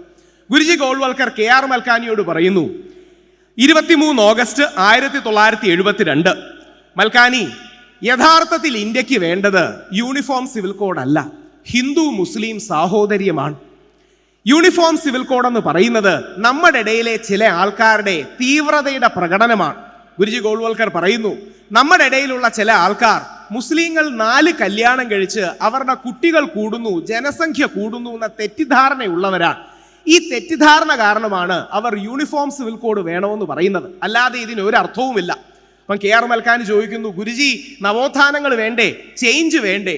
ഗുരുജി ഗോൾവൽക്കർ പറയുന്നു, എല്ലാ മതങ്ങളിൽ നിന്നും നവോത്ഥാനം വന്നോട്ടെ, ഓരോ മതങ്ങളും തങ്ങളുടേതായ രീതിയിൽ വിശ്വാസത്തിന് പരിണാമവും പരിഷ്കാരവും കൊണ്ടുവരാം. പക്ഷെ നമ്മളായിട്ടൊന്നും അടിച്ചേൽപ്പിക്കുന്നത് ശരിയല്ല. യഥാർത്ഥത്തിൽ യൂണിഫോം സിവിൽ കോഡ്, യൂണിഫോർമിറ്റി നമ്മുടെ യൂണിറ്റിക്കെതിരാണ്. ഈ ഏകശിലാത്മകത നമ്മുടെ ഐക്യത്തിനും ബഹുസ്വരതയ്ക്കും എതിരാണ്. ഇന്ത്യ ചരിത്രാതീതമായ കാലം മുതൽ ഐക്യവും സാഹോദര്യവും, ഹാർമണി, അദ്ദേഹം ഉപയോഗിക്കുന്ന വാക്കതാണ് ഹാർമണി, ഈ ഹാർമണിയിലാണ് കഴിഞ്ഞിരുന്നത്.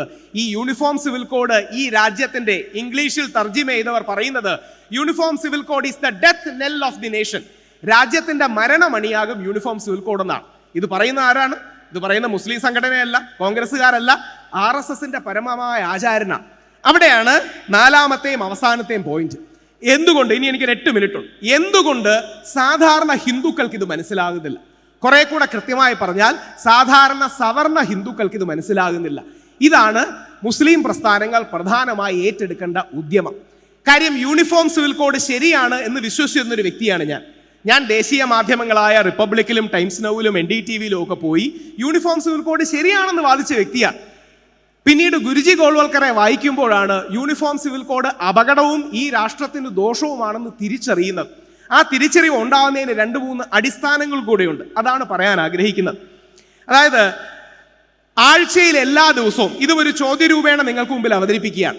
ആഴ്ചയിൽ എല്ലാ ദിവസവും നമുക്ക് അമ്പലത്തിലോ പള്ളിയിലോ നമ്മുടെ ഓരോരോ വിശ്വാസം അനുസരിച്ച് പോകാം. പക്ഷേ ആഴ്ചയിൽ നമ്മുടെ ക്രിസ്ത്യൻ സഹോദരങ്ങൾ അവരുടെ പള്ളികളിൽ ഒത്തുകൂടുന്നത് ഞായറാഴ്ചയാണ്. ആഴ്ചയിൽ നമ്മുടെ മുസ്ലിം സഹോദരങ്ങൾ നിങ്ങളുടെ പള്ളികളിൽ ഒത്തുകൂടുന്നത് വെള്ളിയാഴ്ചയാണ്. ഇതേപോലെ ഞങ്ങൾ ഹിന്ദുക്കൾക്കിടയിൽ പരസ്പരം യോജിക്കാനോ ഒന്നിക്കാനോ പരസ്പരം സംസാരിക്കാനോ ആശയവിനിമയം നടത്താനോ ഒന്നും ഒരു സ്ഥലമോ ഇടമോ സമയമോ ഒന്നുമില്ല. അപ്പം ഞങ്ങളുടെ ഇടയിലെ തീവ്ര സ്വരക്കാർ, ഞങ്ങളുടെ ഇടയിലെ തീവ്രവാദികൾ, അല്ലെങ്കിൽ ഞങ്ങളുടെ ഇടയിൽ ഹാർഡ് ലൈനേഴ്സ് എപ്പോഴും ഒരു അപരത്വം, ഒരു അന്യനെ തിരഞ്ഞുകൊണ്ടിരിക്കും. എപ്പോഴും ഒരു മറുഭാഗത്ത് ആരെങ്കിലും വേണം. ആ മറുഭാഗത്ത് മുസ്ലിം തന്നെ വേണമെന്നൊന്നുമില്ല, ആര് വേണമെങ്കിലാകാം. അതാണ് നോർത്ത് ഇന്ത്യയിൽ ഗ്രഹാം സ്റ്റെയിൻസിനെ ചുട്ടുകൊല്ലുന്നതായി മാറുന്നത്, ചൈന വിരോധമായി മാറുന്നത്. അതാണ് ഇടയ്ക്കിടയ്ക്ക് ലവ് ജിഹാദും ലാൻഡ് ജിഹാദും പോപ്പുലേഷൻ ജിഹാദുമാണ് മുസ്ലിം സമൂഹം ചെയ്യുന്നതെന്നുള്ള വ്യാജ പ്രചരണങ്ങളിലേക്ക് വരുന്നത്. അതാണ് ലതാ മങ്കേഷ്കറുടെ ശവശരീരത്തിന് മുമ്പിൽ പ്രാർത്ഥനയോടെ നിൽക്കുന്ന ഷാറൂഖ് ഖാനെ കാണുമ്പോൾ ഷാറൂഖ് ഖാൻ തുപ്പാൻ നിൽക്കുന്നതാണ് എന്ന് കള്ളം പറയുന്നത്. അതാണ് ഹലാൽ ഫുഡ് എല്ലാം തുപ്പിയിട്ടാണ് കൊടുക്കുന്നതെന്ന പ്രചരണം ഉണ്ടാകുന്നത്. ഈ കള്ള പ്രചരണങ്ങളുടെ എല്ലാം അടിസ്ഥാനം, ഈ കള്ള പ്രചരണങ്ങളുടെ ബേസ്, പ്രിമൈസ്, അടിസ്ഥാനം, ആത്മാംശം എന്ന് പറയുന്നത് ഞങ്ങൾ ഹിന്ദു സമൂഹത്തിനുള്ളിൽ അന്യനെ, ശത്രുവിനെ, അപരനെ തിരയുന്നതാണ്. പൊളിറ്റിക്സ് ഓഫ് അതറൈസേഷൻ എന്നൊക്കെ ഇംഗ്ലീഷിൽ വിളിക്കും, അല്ലെങ്കിൽ അപരവൽക്കരണം എന്ന് മലയാളത്തിൽ പറയും, അന്യവൽക്കരണം എന്ന് പറയും. ഇത് വരുന്നത് ഞങ്ങളുടെ ഉള്ളിലെ ആത്മീയമായ ഒരു ശൂന്യതയിൽ നിന്നാണ്. ഇത് നിങ്ങൾ മനസ്സിലാക്കാതെ നമ്മുടെ ഇടയിൽ സമവായം ഉണ്ടാകില്ല. ഇതിന്റെ ഗൗരവപരമായ 2 വിഷയങ്ങൾ പറയാം. ഒന്ന്, 2018 ഒക്ടോബർ 3 ഉത്തർപ്രദേശിൽ 2 ബ്രാഹ്മണ പിള്ളേരെ ഉത്തർപ്രദേശ് പോലീസ് അറസ്റ്റ് ചെയ്തു. യോഗി ആദിത്യനാഥിന്റെ പോലീസ് അറസ്റ്റ് ചെയ്തു. 2 പേരുടെ പേര് രാം തിവാരി മംഗൾ. ഇവർ സ്വന്തമായി പശുവിന്റെ തലയിറത്തിട്ട് അത് മുസ്ലിം സമൂഹത്തിന്റെ തലയിൽ ചാരി കലാപത്തിന് ശ്രമിച്ചതാണ്. അങ്ങനെയാണ് യോഗി ആദിത്യനാഥിന്റെ പോലീസ് അവരെ അറസ്റ്റ് ചെയ്തു. സമാനമായ ഒരുപാട് സംഭവങ്ങൾ കാണാം. നിങ്ങൾ പലപ്പോഴും ശ്രദ്ധിച്ചു കാണും. അമ്പലത്തിന്റെ മുമ്പിൽ ചെന്ന് ഏതെങ്കിലും ബീഫിന്റെയോ പശുവിന്റെയോ കറി എടുത്തിടും. എന്നിട്ടത് മറ്റൊരു സമുദായത്തിന്റെയോ മുസ്ലിം സമുദായത്തിന്റെയോ തലയെ കെട്ടിവെക്കും. അങ്ങനെ പരസ്പരം കലഹവും കാലുഷ്യവും ഉണ്ടാക്കാൻ ശ്രമിക്കുന്നവർ. അതുണ്ടാക്കുന്നതിന്റെ കാരണം ഞങ്ങളുടെ ഉള്ളിലെ ഒരു ആത്മീയ ശൂന്യതയാണ്. ഇനി നിങ്ങൾക്ക് പെട്ടെന്ന് മനസ്സിലാകുന്ന, നിങ്ങളെല്ലാം ശ്രദ്ധിച്ചിരിക്കാനുള്ള ഒരു കാരണം, പലരും ശബരിമല വിഷയം ശ്രദ്ധിച്ചു കാണും. ശബരിമല യുവതീ പ്രവേശനം നമ്മുടെ രാജ്യത്തെ തന്നെ ഏറ്റവും വലിയ പോരാട്ടങ്ങളിൽ ഒന്നായിരുന്നു. സുപ്രീം കോടതി ഞങ്ങൾക്കെതിരെ 4-1 എന്ന വിധിന്യായം കൊണ്ടുവരികയുണ്ടായി. ആ സുപ്രീം കോടതിയുടെ വിധിയുടെ പിന്നിലും ഇതേ താല്പര്യമാണ്. യൂണിഫോം സിവിൽ കോഡ് വളഞ്ഞ വഴിയിൽ അടിച്ചേൽപ്പിക്കാൻ ശബരിമലയെ ബലി കൊടുക്കാം എന്ന് ഇന്ത്യയിലെ ഡീപ് സ്റ്റേറ്റ്സ് അഥവാ ഇന്ത്യയുടെ അധികാര സ്ഥാനങ്ങളിൽ ഇരിക്കുന്ന ചില ആൾക്കാർ കരുതി. ഇത് ഞാനായിട്ട് കണ്ടെത്തിയൊന്നുമല്ല, അവർ തുറന്നു പറയുന്ന ആൾക്കാരാണ്. ഉദാഹരണം, നമ്മുടെ മുൻ നിയമമന്ത്രിയായ, അന്നത്തെ രാജ്യസഭാ MP ആയ, ഹാർവേഡ് ഡോക്ടറേറ്റ് എടുത്ത ഡോക്ടർ സുബ്രഹ്മണ്യ സ്വാമി, അദ്ദേഹത്തിൻ്റെ ഒരു ഗുണമെന്ന് പറഞ്ഞാൽ അദ്ദേഹം എല്ലാ കാര്യങ്ങളും തുറന്നു പറയുന്ന വ്യക്തിയാണ്. അദ്ദേഹം പറയുന്നുണ്ട്, ശബരിമലയിൽ നിൽക്കുന്നത് പ്രാകൃതമായ കാര്യങ്ങളാണ്, ഈ വിശ്വാസികൾക്കൊന്നും ഒരു കാര്യവുമില്ല. ശബരിമലയിൽ പട്ടാളത്തെ ഉപയോഗിച്ചും നിങ്ങൾ യുവതികളെ കയറ്റണം, എന്നിട്ട് യൂണിഫോം സിവിൽ കോഡ് നടപ്പാക്കണം എന്ന്. രാഷ്ട്രീയ സ്വയം സേവക സംഘത്തിന്റെ വലിയൊരാൾക്കാർ പിന്നീട് ഞങ്ങൾ വിശ്വാസികളുടെയൊക്കെ ശക്തമായ നിലപാട് കാരണം നമ്മളെ അനുകൂലിച്ചു. പക്ഷേ അവരിൽ തന്നെ നിൽക്കുന്ന വളരെ പ്രമുഖരായ പല ആൾക്കാരും യൂണിഫോം സിവിൽ കോഡിന് വേണ്ടി, അല്ലെങ്കിൽ ആ ചിന്ത ഉള്ളിൽ വെച്ചുകൊണ്ട് ശബരിമലയിലെ വിശ്വാസങ്ങളൊക്കെ മാറ്റണം എന്ന് വാദിച്ചിട്ടുള്ളവരാണ്. ഉദാഹരണം, ശ്രീ രംഗഹരി, ഇന്ന് RSSന്റെ ജീവിച്ചിരിക്കുന്ന ഏറ്റവും വലിയ സൈദ്ധാന്തികനാണ്. ശ്രീ രംഗഹരി ഒരു പുസ്തകം തന്നെ എഴുതിയിട്ടുണ്ട്, എന്തുകൊണ്ട് ശബരിമലയിലെ ആചാരങ്ങൾ മാറണം. ഇതിൻ്റെ ഉദ്ദേശം എന്ന് പറഞ്ഞാൽ ആർട്ടിക്കിൾ 44 എന്ന യൂണിഫോം സിവിൽ കോഡ് വെച്ച് ആർട്ടിക്കിൾ 25-നെയും 26-നെയും ഡയലൂട്ട് ചെയ്യണം, ഇല്ലാതാക്കണം എന്നുള്ള ചിന്തയാണ്. അപ്പം നിങ്ങൾ വിചാരിക്കും ഇതിൻ്റെ മുന്നിൽ വ്യക്തമായ രാഷ്ട്രീയ അജണ്ടയാണ്. അല്ല, നിങ്ങൾ നോക്കുമ്പോൾ അത് സുസംഘടിതമായ ഒരു രാഷ്ട്രീയ അജണ്ടയായി അല്ലെങ്കിൽ രാഷ്ട്രീയ പ്രത്യയശാസ്ത്രമായി തോന്നാം. പക്ഷേ അത് യഥാർത്ഥത്തിൽ ഒരു അസംഘടിത മനഃശാസ്ത്രമാണ്. അതായത് ഈ നാട്ടിലെ ഭൂരിപക്ഷ സമുദായമായ ഹിന്ദു എന്ന് പറയുമ്പോൾ ഇവിടുത്തെ നായര്, ഈഴവൻ, ബ്രാഹ്മണൻ, പുലയൻ, ആദിവാസി, അമ്പലവാസി, ക്ഷത്രിയൻ അടക്കമുള്ള വ്യത്യസ്ത സമുദായങ്ങൾ, അപ്പുറത്ത് ഒരു ശത്രു ഉണ്ടെന്നും അപ്പുറത്തൊരു എതിരാളി ഉണ്ടെന്നും ഈ എതിരാളി നമ്മളെ ആക്രമിക്കാൻ വരികയാണെന്നും ഈ ആക്രമണത്തിൽ നമ്മൾ ഒരുമിച്ച് നിൽക്കണമെന്നുമെന്ന് ഞങ്ങളുടെ ഇടയിലെ തീവ്ര സ്വരക്കാർ ഞങ്ങളുടെ ഇടയിൽ ഒരു തെറ്റിദ്ധാരണ പരത്തുന്നതാണ് ഇന്ത്യയിലെ ഇസ്ലാമോഫോബിയ. യഥാർത്ഥത്തിൽ ഇന്ത്യയിൽ ഇസ്ലാമോഫോബിയ ഉണ്ടോ എന്ന് ചോദിച്ചാൽ 100% ഉണ്ട്. പക്ഷേ ഇന്ത്യയിലെ ഇസ്ലാമോഫോബിയ മുസ്ലിം വിരോധമല്ല, ഇസ്ലാമിൻ്റെ വിരോധമല്ല, പകരം ഹിന്ദുക്കളുടെ ഉള്ളിലെ ഈ ആത്മീയ ശൂന്യതയാണ്. ഈ ആത്മീയ ശൂന്യതയിൽ നിന്നാണ് പലപ്പോഴും ഞങ്ങളുടെ ഇടയിൽ പ്രശ്നങ്ങൾ ഉണ്ടാകും. അതുകൊണ്ട് നിങ്ങൾ ഏതെങ്കിലും RSSനെയോ BJPയോ കുറ്റം പറഞ്ഞിട്ട് കാര്യമില്ല. ഇപ്പൊ ഈ അടുത്തിടയ്ക്ക് ബാബറി മസ്ജിദ് ഇന്ത്യയുടെ ആത്മാവിനേറ്റ മുറിവ. കാശിയും മധുരയിലും അമ്പലങ്ങളിൽ ചില ആൾക്കാർ പ്രശ്നം ഉണ്ടാക്കാൻ തുടങ്ങുന്നുണ്ട്.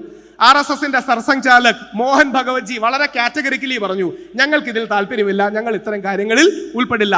ഞാൻ RSSകാരനല്ലാത്തത് കൊണ്ട് തന്നെ RSSനെ വെളിയിൽ നിന്ന് നന്നായി എനിക്ക് നോക്കാൻ കഴിയും. പക്ഷേ ഇത് RSSോ BJPയോ ഒരു സംഘടനയുടെ പ്രശ്നമല്ല. ഞങ്ങൾ ഹിന്ദു സമൂഹത്തിനുള്ളിലെ ഒരു ആത്മീയ ശൂന്യതയിൽ നിന്നുണ്ടാകുന്ന അപരനെ തിരയാനുള്ള, അപരനെ ആക്രമിക്കാനുള്ള, അപരൻ ആക്രമിക്കാൻ വരുമ്പോൾ നമുക്ക് തിരിച്ച് സംഘടിതമായി പ്രതികരിക്കണമെന്നുള്ള ചിന്തയാണ്. ഇത് യഥാർത്ഥത്തിൽ വരുന്നത് ഡീറ്റെയിൽ ആയ ടോപ്പിക് ആയിട്ട് പോകുന്നില്ല. 10,000-5,000 വർഷങ്ങൾക്ക് മുമ്പ് ഒരു ആര്യന്മാരുടെ തെറ്റായ കൾച്ചറിൽ നിന്ന് വരികയാണ്. ഞാൻ ബ്രാഹ്മണ സമുദായത്തിൽ ജനിച്ച വ്യക്തിയാണ്, എനിക്കതിൽ അഭിമാനമുള്ള വ്യക്തിയാണ്. പക്ഷേ ഈ ആര്യൻ കൾച്ചറിൻ്റെ നെഗറ്റീവിനെ സീക്ക് ചെയ്യാൻ, ശത്രുവിനെ സീക്ക് ചെയ്യാനുള്ള മനോഭാവം അമേരിക്കയിൽ കറുത്ത വർഗ്ഗക്കാർക്കെതിരെ വരുന്നു, ജർമ്മനിയിൽ അത് ജൂതന്മാർക്കെതിരെ വരുന്നു, ഇന്ത്യയിൽ അത് ഇസ്ലാമോഫോബിയായി വരുന്നു എന്ന് മാത്രമേ ഉള്ളൂ. അപ്പൊ യഥാർത്ഥത്തിൽ ഞങ്ങളുടെ ഉള്ളിൽ ഈ സെൻസ് ഓഫ് ബിലോങ്ങിങ്നെസ് ഇല്ല. അതായത് ഞങ്ങളുടെ ഉള്ളിൽ ഞങ്ങളോട് തന്നെ ഒരു അടുപ്പമില്ല. അതുകൊണ്ട് വെളിയിൽ മുസ്ലിം സമൂഹത്തെ എതിർപക്ഷത്ത് നിർത്തി ഞങ്ങളുടെ ഇടയിൽ ഒരു ഐക്യം ഉണ്ടാക്കാനുള്ള ശ്രമമാണ് പലപ്പോഴും നടക്കുന്നത്. എൻ്റെ 18 മിനിറ്റ് ആകാറായി, അവസാനം ഒരു 2 മിനിറ്റും കൂടെ എടുത്ത് നിർത്താം. എന്താണ് പരിഹാരം? ഇത്തരം സമ്മേളനങ്ങളിൽ നിങ്ങൾ മനസ്സിലാക്കേണ്ടത് നിങ്ങളുടെ കോഴ്സ് ഓഫ് ആക്ഷൻ, നിങ്ങൾക്ക് എന്ത് ചെയ്യാൻ കഴിയും, അല്ലെങ്കിൽ നമുക്ക് എന്ത് ചെയ്യാൻ കഴിയും. പ്രത്യേകിച്ച് അടുത്ത വർഷം തന്നെ യൂണിഫോം സിവിൽ കോഡ് പോലെ എന്തെങ്കിലും കാര്യം വരികയും ചെയ്യും. നിങ്ങൾ ഈ നാട്ടിലെ സാധാരണക്കാരായ ഹിന്ദുക്കളെ, അല്ലെങ്കിൽ വലതുപക്ഷത്തോട് ചാഞ്ഞു നിൽക്കുന്ന ഹിന്ദുക്കളെ, BJPയോട് RSSോട് ചാഞ്ഞു നിൽക്കുന്ന ഹിന്ദുക്കളോട് നിങ്ങൾക്ക് പറയാൻ കഴിയണം, നിങ്ങളുടെ ഗുരുജിയെ നോക്കൂ, ഗുരുജി ഗോൾവൽക്കറിനെ നോക്കൂ. ഗുരുജി ഗോൾവൽക്കറിനെ എന്നും ഈ ശത്രുതാ മനോഭാവത്തിൽ നിർത്തിയിട്ട് കാര്യമില്ല.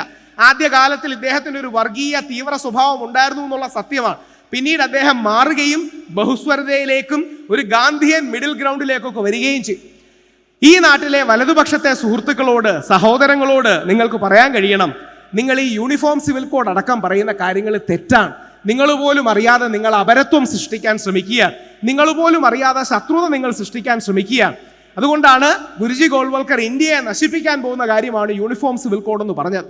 അങ്ങനെ ജോൺ ബ്രിട്ടാസ് സാറ് പറഞ്ഞതിൽ നിന്ന് വിരുദ്ധമായി നിങ്ങൾക്ക് രാഷ്ട്രീയപരമായി എതിർ നിൽക്കുന്ന ആൾക്കാരോട് പോലും സമന്വയത്തിൻ്റെ പാതയിൽ, അവരോട് സംസാരിക്കുന്ന പാതയിൽ, സംവാദത്തിൽ, സ്നേഹത്തിൽ നിങ്ങൾക്ക് അവരെ ജയിക്കാൻ കഴിയും. ആ ജയത്തിലാണ് ഇന്ത്യയുടെ ഭാവിയും. ആ ജയത്തിലാണ് ആ നമ്മുടെ വലതുപക്ഷത്തേക്ക്, അല്ലെങ്കിൽ ചിലപ്പോൾ തീവ്ര വലതുപക്ഷത്തേക്ക് പോയ സഹോദരങ്ങളെ അവരുടെ ധാരണകൾ തെറ്റാന്ന് പറഞ്ഞ് തിരുത്തി മുഖ്യധാരയിലേക്കോ ഗാന്ധിയൻ ബഹുസ്വരതയിലേക്കോ കൊണ്ടുവരുന്നതിലാണ് വിജയം. എനിക്ക് ഏറ്റവും ഇഷ്ടപ്പെട്ട പരിശുദ്ധ ഖുറാനിലെ ഒരു വാചകത്തിൻ്റെ അർത്ഥം പറഞ്ഞുകൊണ്ട് ഞാൻ അവസാനിപ്പിക്കുകയാണ്. അതായത് നെഗറ്റിവിറ്റിയെ നെഗറ്റിവിറ്റി കൊണ്ട് തോൽപ്പിക്കാനാകില്ല, തിന്മയെ തിന്മ കൊണ്ട് തോൽപ്പിക്കാനാകില്ല, തിന്മയെ നന്മ കൊണ്ട്, വിദ്വേഷത്തെ സ്നേഹം കൊണ്ട്, വിരോധത്തെ സംവാദവും സ്നേഹവും സാഹോദര്യവും കൊണ്ട്, നെഗറ്റിവിറ്റിയെ പോസിറ്റിവിറ്റി കൊണ്ട് മാത്രമേ തോൽപ്പിക്കാൻ കഴിയൂ. പരിശുദ്ധ ഖുറാനിലും വിശുദ്ധ ബൈബിളിലും ഭഗവത്ഗീതയിലും എല്ലാം ഈ വാചകങ്ങൾ കാണാം. അങ്ങനെ രാഷ്ട്രീയപരമായി സാമൂഹികമായി എതിർപക്ഷത്ത് നിൽക്കുന്നവരോടും സംസാരിക്കുകയും സംവദിക്കുകയും അവരെ കൂടി വിശ്വാസത്തിലെടുത്ത് ഇന്ത്യയുടെ ബഹുസ്വരതയെ ശക്തമായി നിലനിർത്തുന്നതിന് ഒരു വലിയ മുന്നേറ്റം നിങ്ങൾക്കുണ്ടാകട്ടെ. മുജാഹിദ് പ്രസ്ഥാനത്തിൻ്റെ ഇത്രയും ഗംഭീരമായി സംഘടിപ്പിച്ച വേദിയിൽ പങ്കെടുക്കാൻ കഴിഞ്ഞതിൽ സന്തോഷവും ആദരവും രേഖപ്പെടുത്തിക്കൊണ്ട് നിങ്ങൾക്ക് എല്ലാവർക്കും ദൈവത്തിൻ്റെ, അള്ളാഹുവിൻ്റെ, യഹോവയുടെ, പരബ്രഹ്മത്തിൻ്റെ അനുഗ്രഹങ്ങൾ ഉണ്ടാകട്ടെ എന്ന് പ്രാർത്ഥിച്ചുകൊണ്ട് നിർത്തുന്നു. ജയ് ഹിന്ദ്. ഈ യോഗത്തിൽ പങ്കെടുത്ത് സംസാരിച്ചവർ, പണ്ഡിതന്മാരെ, സ്നേഹിതന്മാരെ, സഹോദരി സഹോദരന്മാരെ, ഈ ആസാദി കോൺഫറൻസ് ഈ സാഹചര്യത്തിൽ നമുക്കറിയാം എന്തുകൊണ്ടും വളരെ വിലപ്പെട്ടതും വളരെ മഹത്വം അർഹിക്കുന്നതുമാണ്. ഇന്ന് രാജ്യത്തിൻ്റെ ഗതിയും രാജ്യത്തിൻ്റെ പോക്കുമനുസരിച്ച് ഇതുപോലുള്ള ആസാദി കോൺഫറൻസുകൾ സമ്മേളിപ്പിച്ചുകൊണ്ട് സംസ്ഥാന സമ്മേളനം ഇത്രയും വലിയ പ്രൗഢഗംഭീരമായ ഒരു സമ്മേളനമാക്കി തീർക്കുന്നതിൽ ഈ സംഘാടകർക്ക് ആദ്യമായി ഞാൻ നന്ദി അർപ്പിക്കുകയാണ്. അതുപോലെ ഇവിടെ രാജ്യസ്നേഹത്തെക്കുറിച്ചും മതേതരത്വത്തെക്കുറിച്ചും രാജ്യത്തിൻ്റെ നന്മയെക്കുറിച്ചും സ്നേഹത്തെക്കുറിച്ചും ധാരാളം പ്രാസംഗികർ ഇവിടെ സംസാരിക്കുകയുണ്ടായി.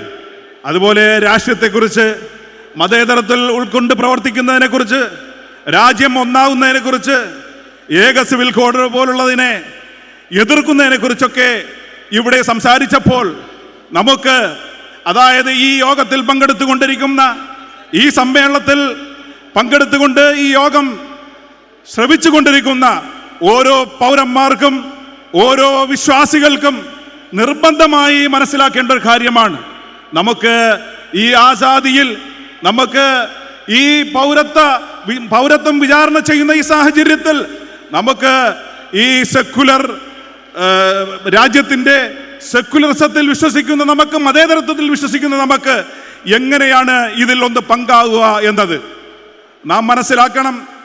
എന്നെ പോലുള്ളവർ ഓരോരുത്തരും ചിന്തിക്കേണ്ടത്, ഇന്ന് രാജ്യത്ത് ധാരാളം മതേതരത്വ പ്രസ്ഥാനങ്ങളുണ്ട്, ധാരാളം രാഷ്ട്രീയ പ്രസ്ഥാനങ്ങളുണ്ട്. ആ പ്രസ്ഥാനങ്ങളിൽ നിലനിന്നുകൊണ്ട് രാജ്യത്തിന് വേണ്ടി, സഹിഷ്ണുതയ്ക്ക് വേണ്ടി, അതുപോലെ സ്നേഹത്തിന് വേണ്ടി, രാജ്യത്തിൻ്റെ പുരോഗതിക്ക് വേണ്ടി നിലകൊള്ളേണ്ടത് നമ്മുടെ ഓരോരുത്തരുടെയും ബാധ്യതയാണ്. ഈ പ്രസ്ഥാനത്തിൻ്റെ പണ്ഡിതന്മാർ കടന്നുപോയ വഴികളിലൂടെ നാം ചിന്തിച്ചു നോക്കിയാൽ, ഇവിടെ ചരിത്രവീഥികളിലൂടെ പറഞ്ഞപ്പോൾ നമ്മുടെ ഈ പ്രസ്ഥാനത്തിന് നേതൃത്വം കൊടുത്ത ഒട്ടുമിക്ക പണ്ഡിതന്മാരും മതേതര പ്രസ്ഥാനങ്ങളിൽ അണിനിരന്നുകൊണ്ട് ഈ രാജ്യത്തിൻ്റെ പുരോഗതിക്ക് വേണ്ടി, ഈ രാജ്യത്തിൻ്റെ സേവനമനുഷ്ഠിക്കുന്നതിന് വേണ്ടി, ഈ രാജ്യത്തിൻ്റെ സ്വാതന്ത്ര്യത്തിന് വേണ്ടി കഷ്ടപ്പെട്ടവരായിരുന്നു എന്ന് ഈ ആസാദി കോൺഫറൻസിലൂടെ നമുക്ക് മനസ്സിലാക്കി തരികയുണ്ടായി. ഈ പ്രസ്ഥാനത്തിൽ, ഈ കേരള നദ്വത്തുൽ മുജാഹിദീൻ എന്ന പ്രസ്ഥാനത്തിൽ വിശ്വസിച്ചുകൊണ്ട്, ഈ പ്രസ്ഥാനത്തിൽ അടിയുറച്ചു നിന്നുകൊണ്ട് പ്രബോധനം ചെയ്യുന്ന ഓരോരുത്തരും മനസ്സിലാക്കണം, വർഷങ്ങൾക്ക് മുമ്പ്, കാലങ്ങൾക്ക് മുമ്പ് നമ്മൾ പ്രബോധനത്തിന് വേണ്ടി പോകുമ്പോൾ നമുക്ക് പോരായ്മകൾ, പ്രശ്നങ്ങൾ ഒന്നും തന്നെ ഉണ്ടായിരുന്നില്ല. പക്ഷേ ഇന്നൊരു വീട്ടിൽ ചെന്ന് അവിടെ കോളിംഗ് ബെല്ലടിച്ചുകൊണ്ട് ഒരു ലഘുലേഖ ആ വീട്ടിൽ കൊടുത്തിട്ട് നമ്മൾ പുറത്തേക്ക് നടക്കുമ്പോൾ നമ്മളെ പോലീസ് തൂക്കാൻ വരികയാണ്, നമ്മളെ കയറ്റിക്കൊണ്ട് പോവുകയാണ്. എന്താണ് ഇവിടെ സംഭവിച്ചത്? പഴയതുപോലെ നമ്മുടെ പണ്ഡിതന്മാർ നിലനിർത്തിയിരുന്ന ആ മതേതരത്വം നഷ്ടപ്പെട്ടതിൻ്റെ പേരിലാണ്, ആ സെക്യുലറിസം നഷ്ടപ്പെടുത്തതിൻ്റെ പേരിലാണ്, ആ ജീർണതകളിലേക്ക് പോയതിൻ്റെ പേരിലാണ്. അതുകൊണ്ട് നമ്മുടെ പ്രവർത്തകർ എല്ലാവരും ഒരു സെക്യുലർ പാർട്ടികൾ അംഗത്വമാകണമെന്ന് ഈ അവസരത്തിൽ ഞാൻ ആഹ്വാനം ചെയ്തുകൊണ്ട് ഈ യോഗത്തിൽ പങ്കെടുത്ത ഓരോരുത്തർക്കും KMA Azeez, Muhammad Ali Parakkadavu, Imran പ്രതാപഗിരി, MK Raghavan MP, Swami Narasimhananda, അതുപോലെ father Roy Victor, Rahul Eswar, KPA Majeed MLA, Anilkumar MLA, PK Basheer MLA തുടങ്ങി എല്ലാവർക്കും, എല്ലാ പണ്ഡിതന്മാർക്കും, നേതാക്കന്മാർക്കും നന്ദി അറിയിച്ചുകൊണ്ട് നിർത്തുന്നു. വാഹൃദവാന അനിൽ അൽഹംദുലില്ലാഹി റബ്ബിൽ ആലമീൻ. അസ്സലാമു അലൈക്കും വറഹ്മത്തുള്ളാഹി.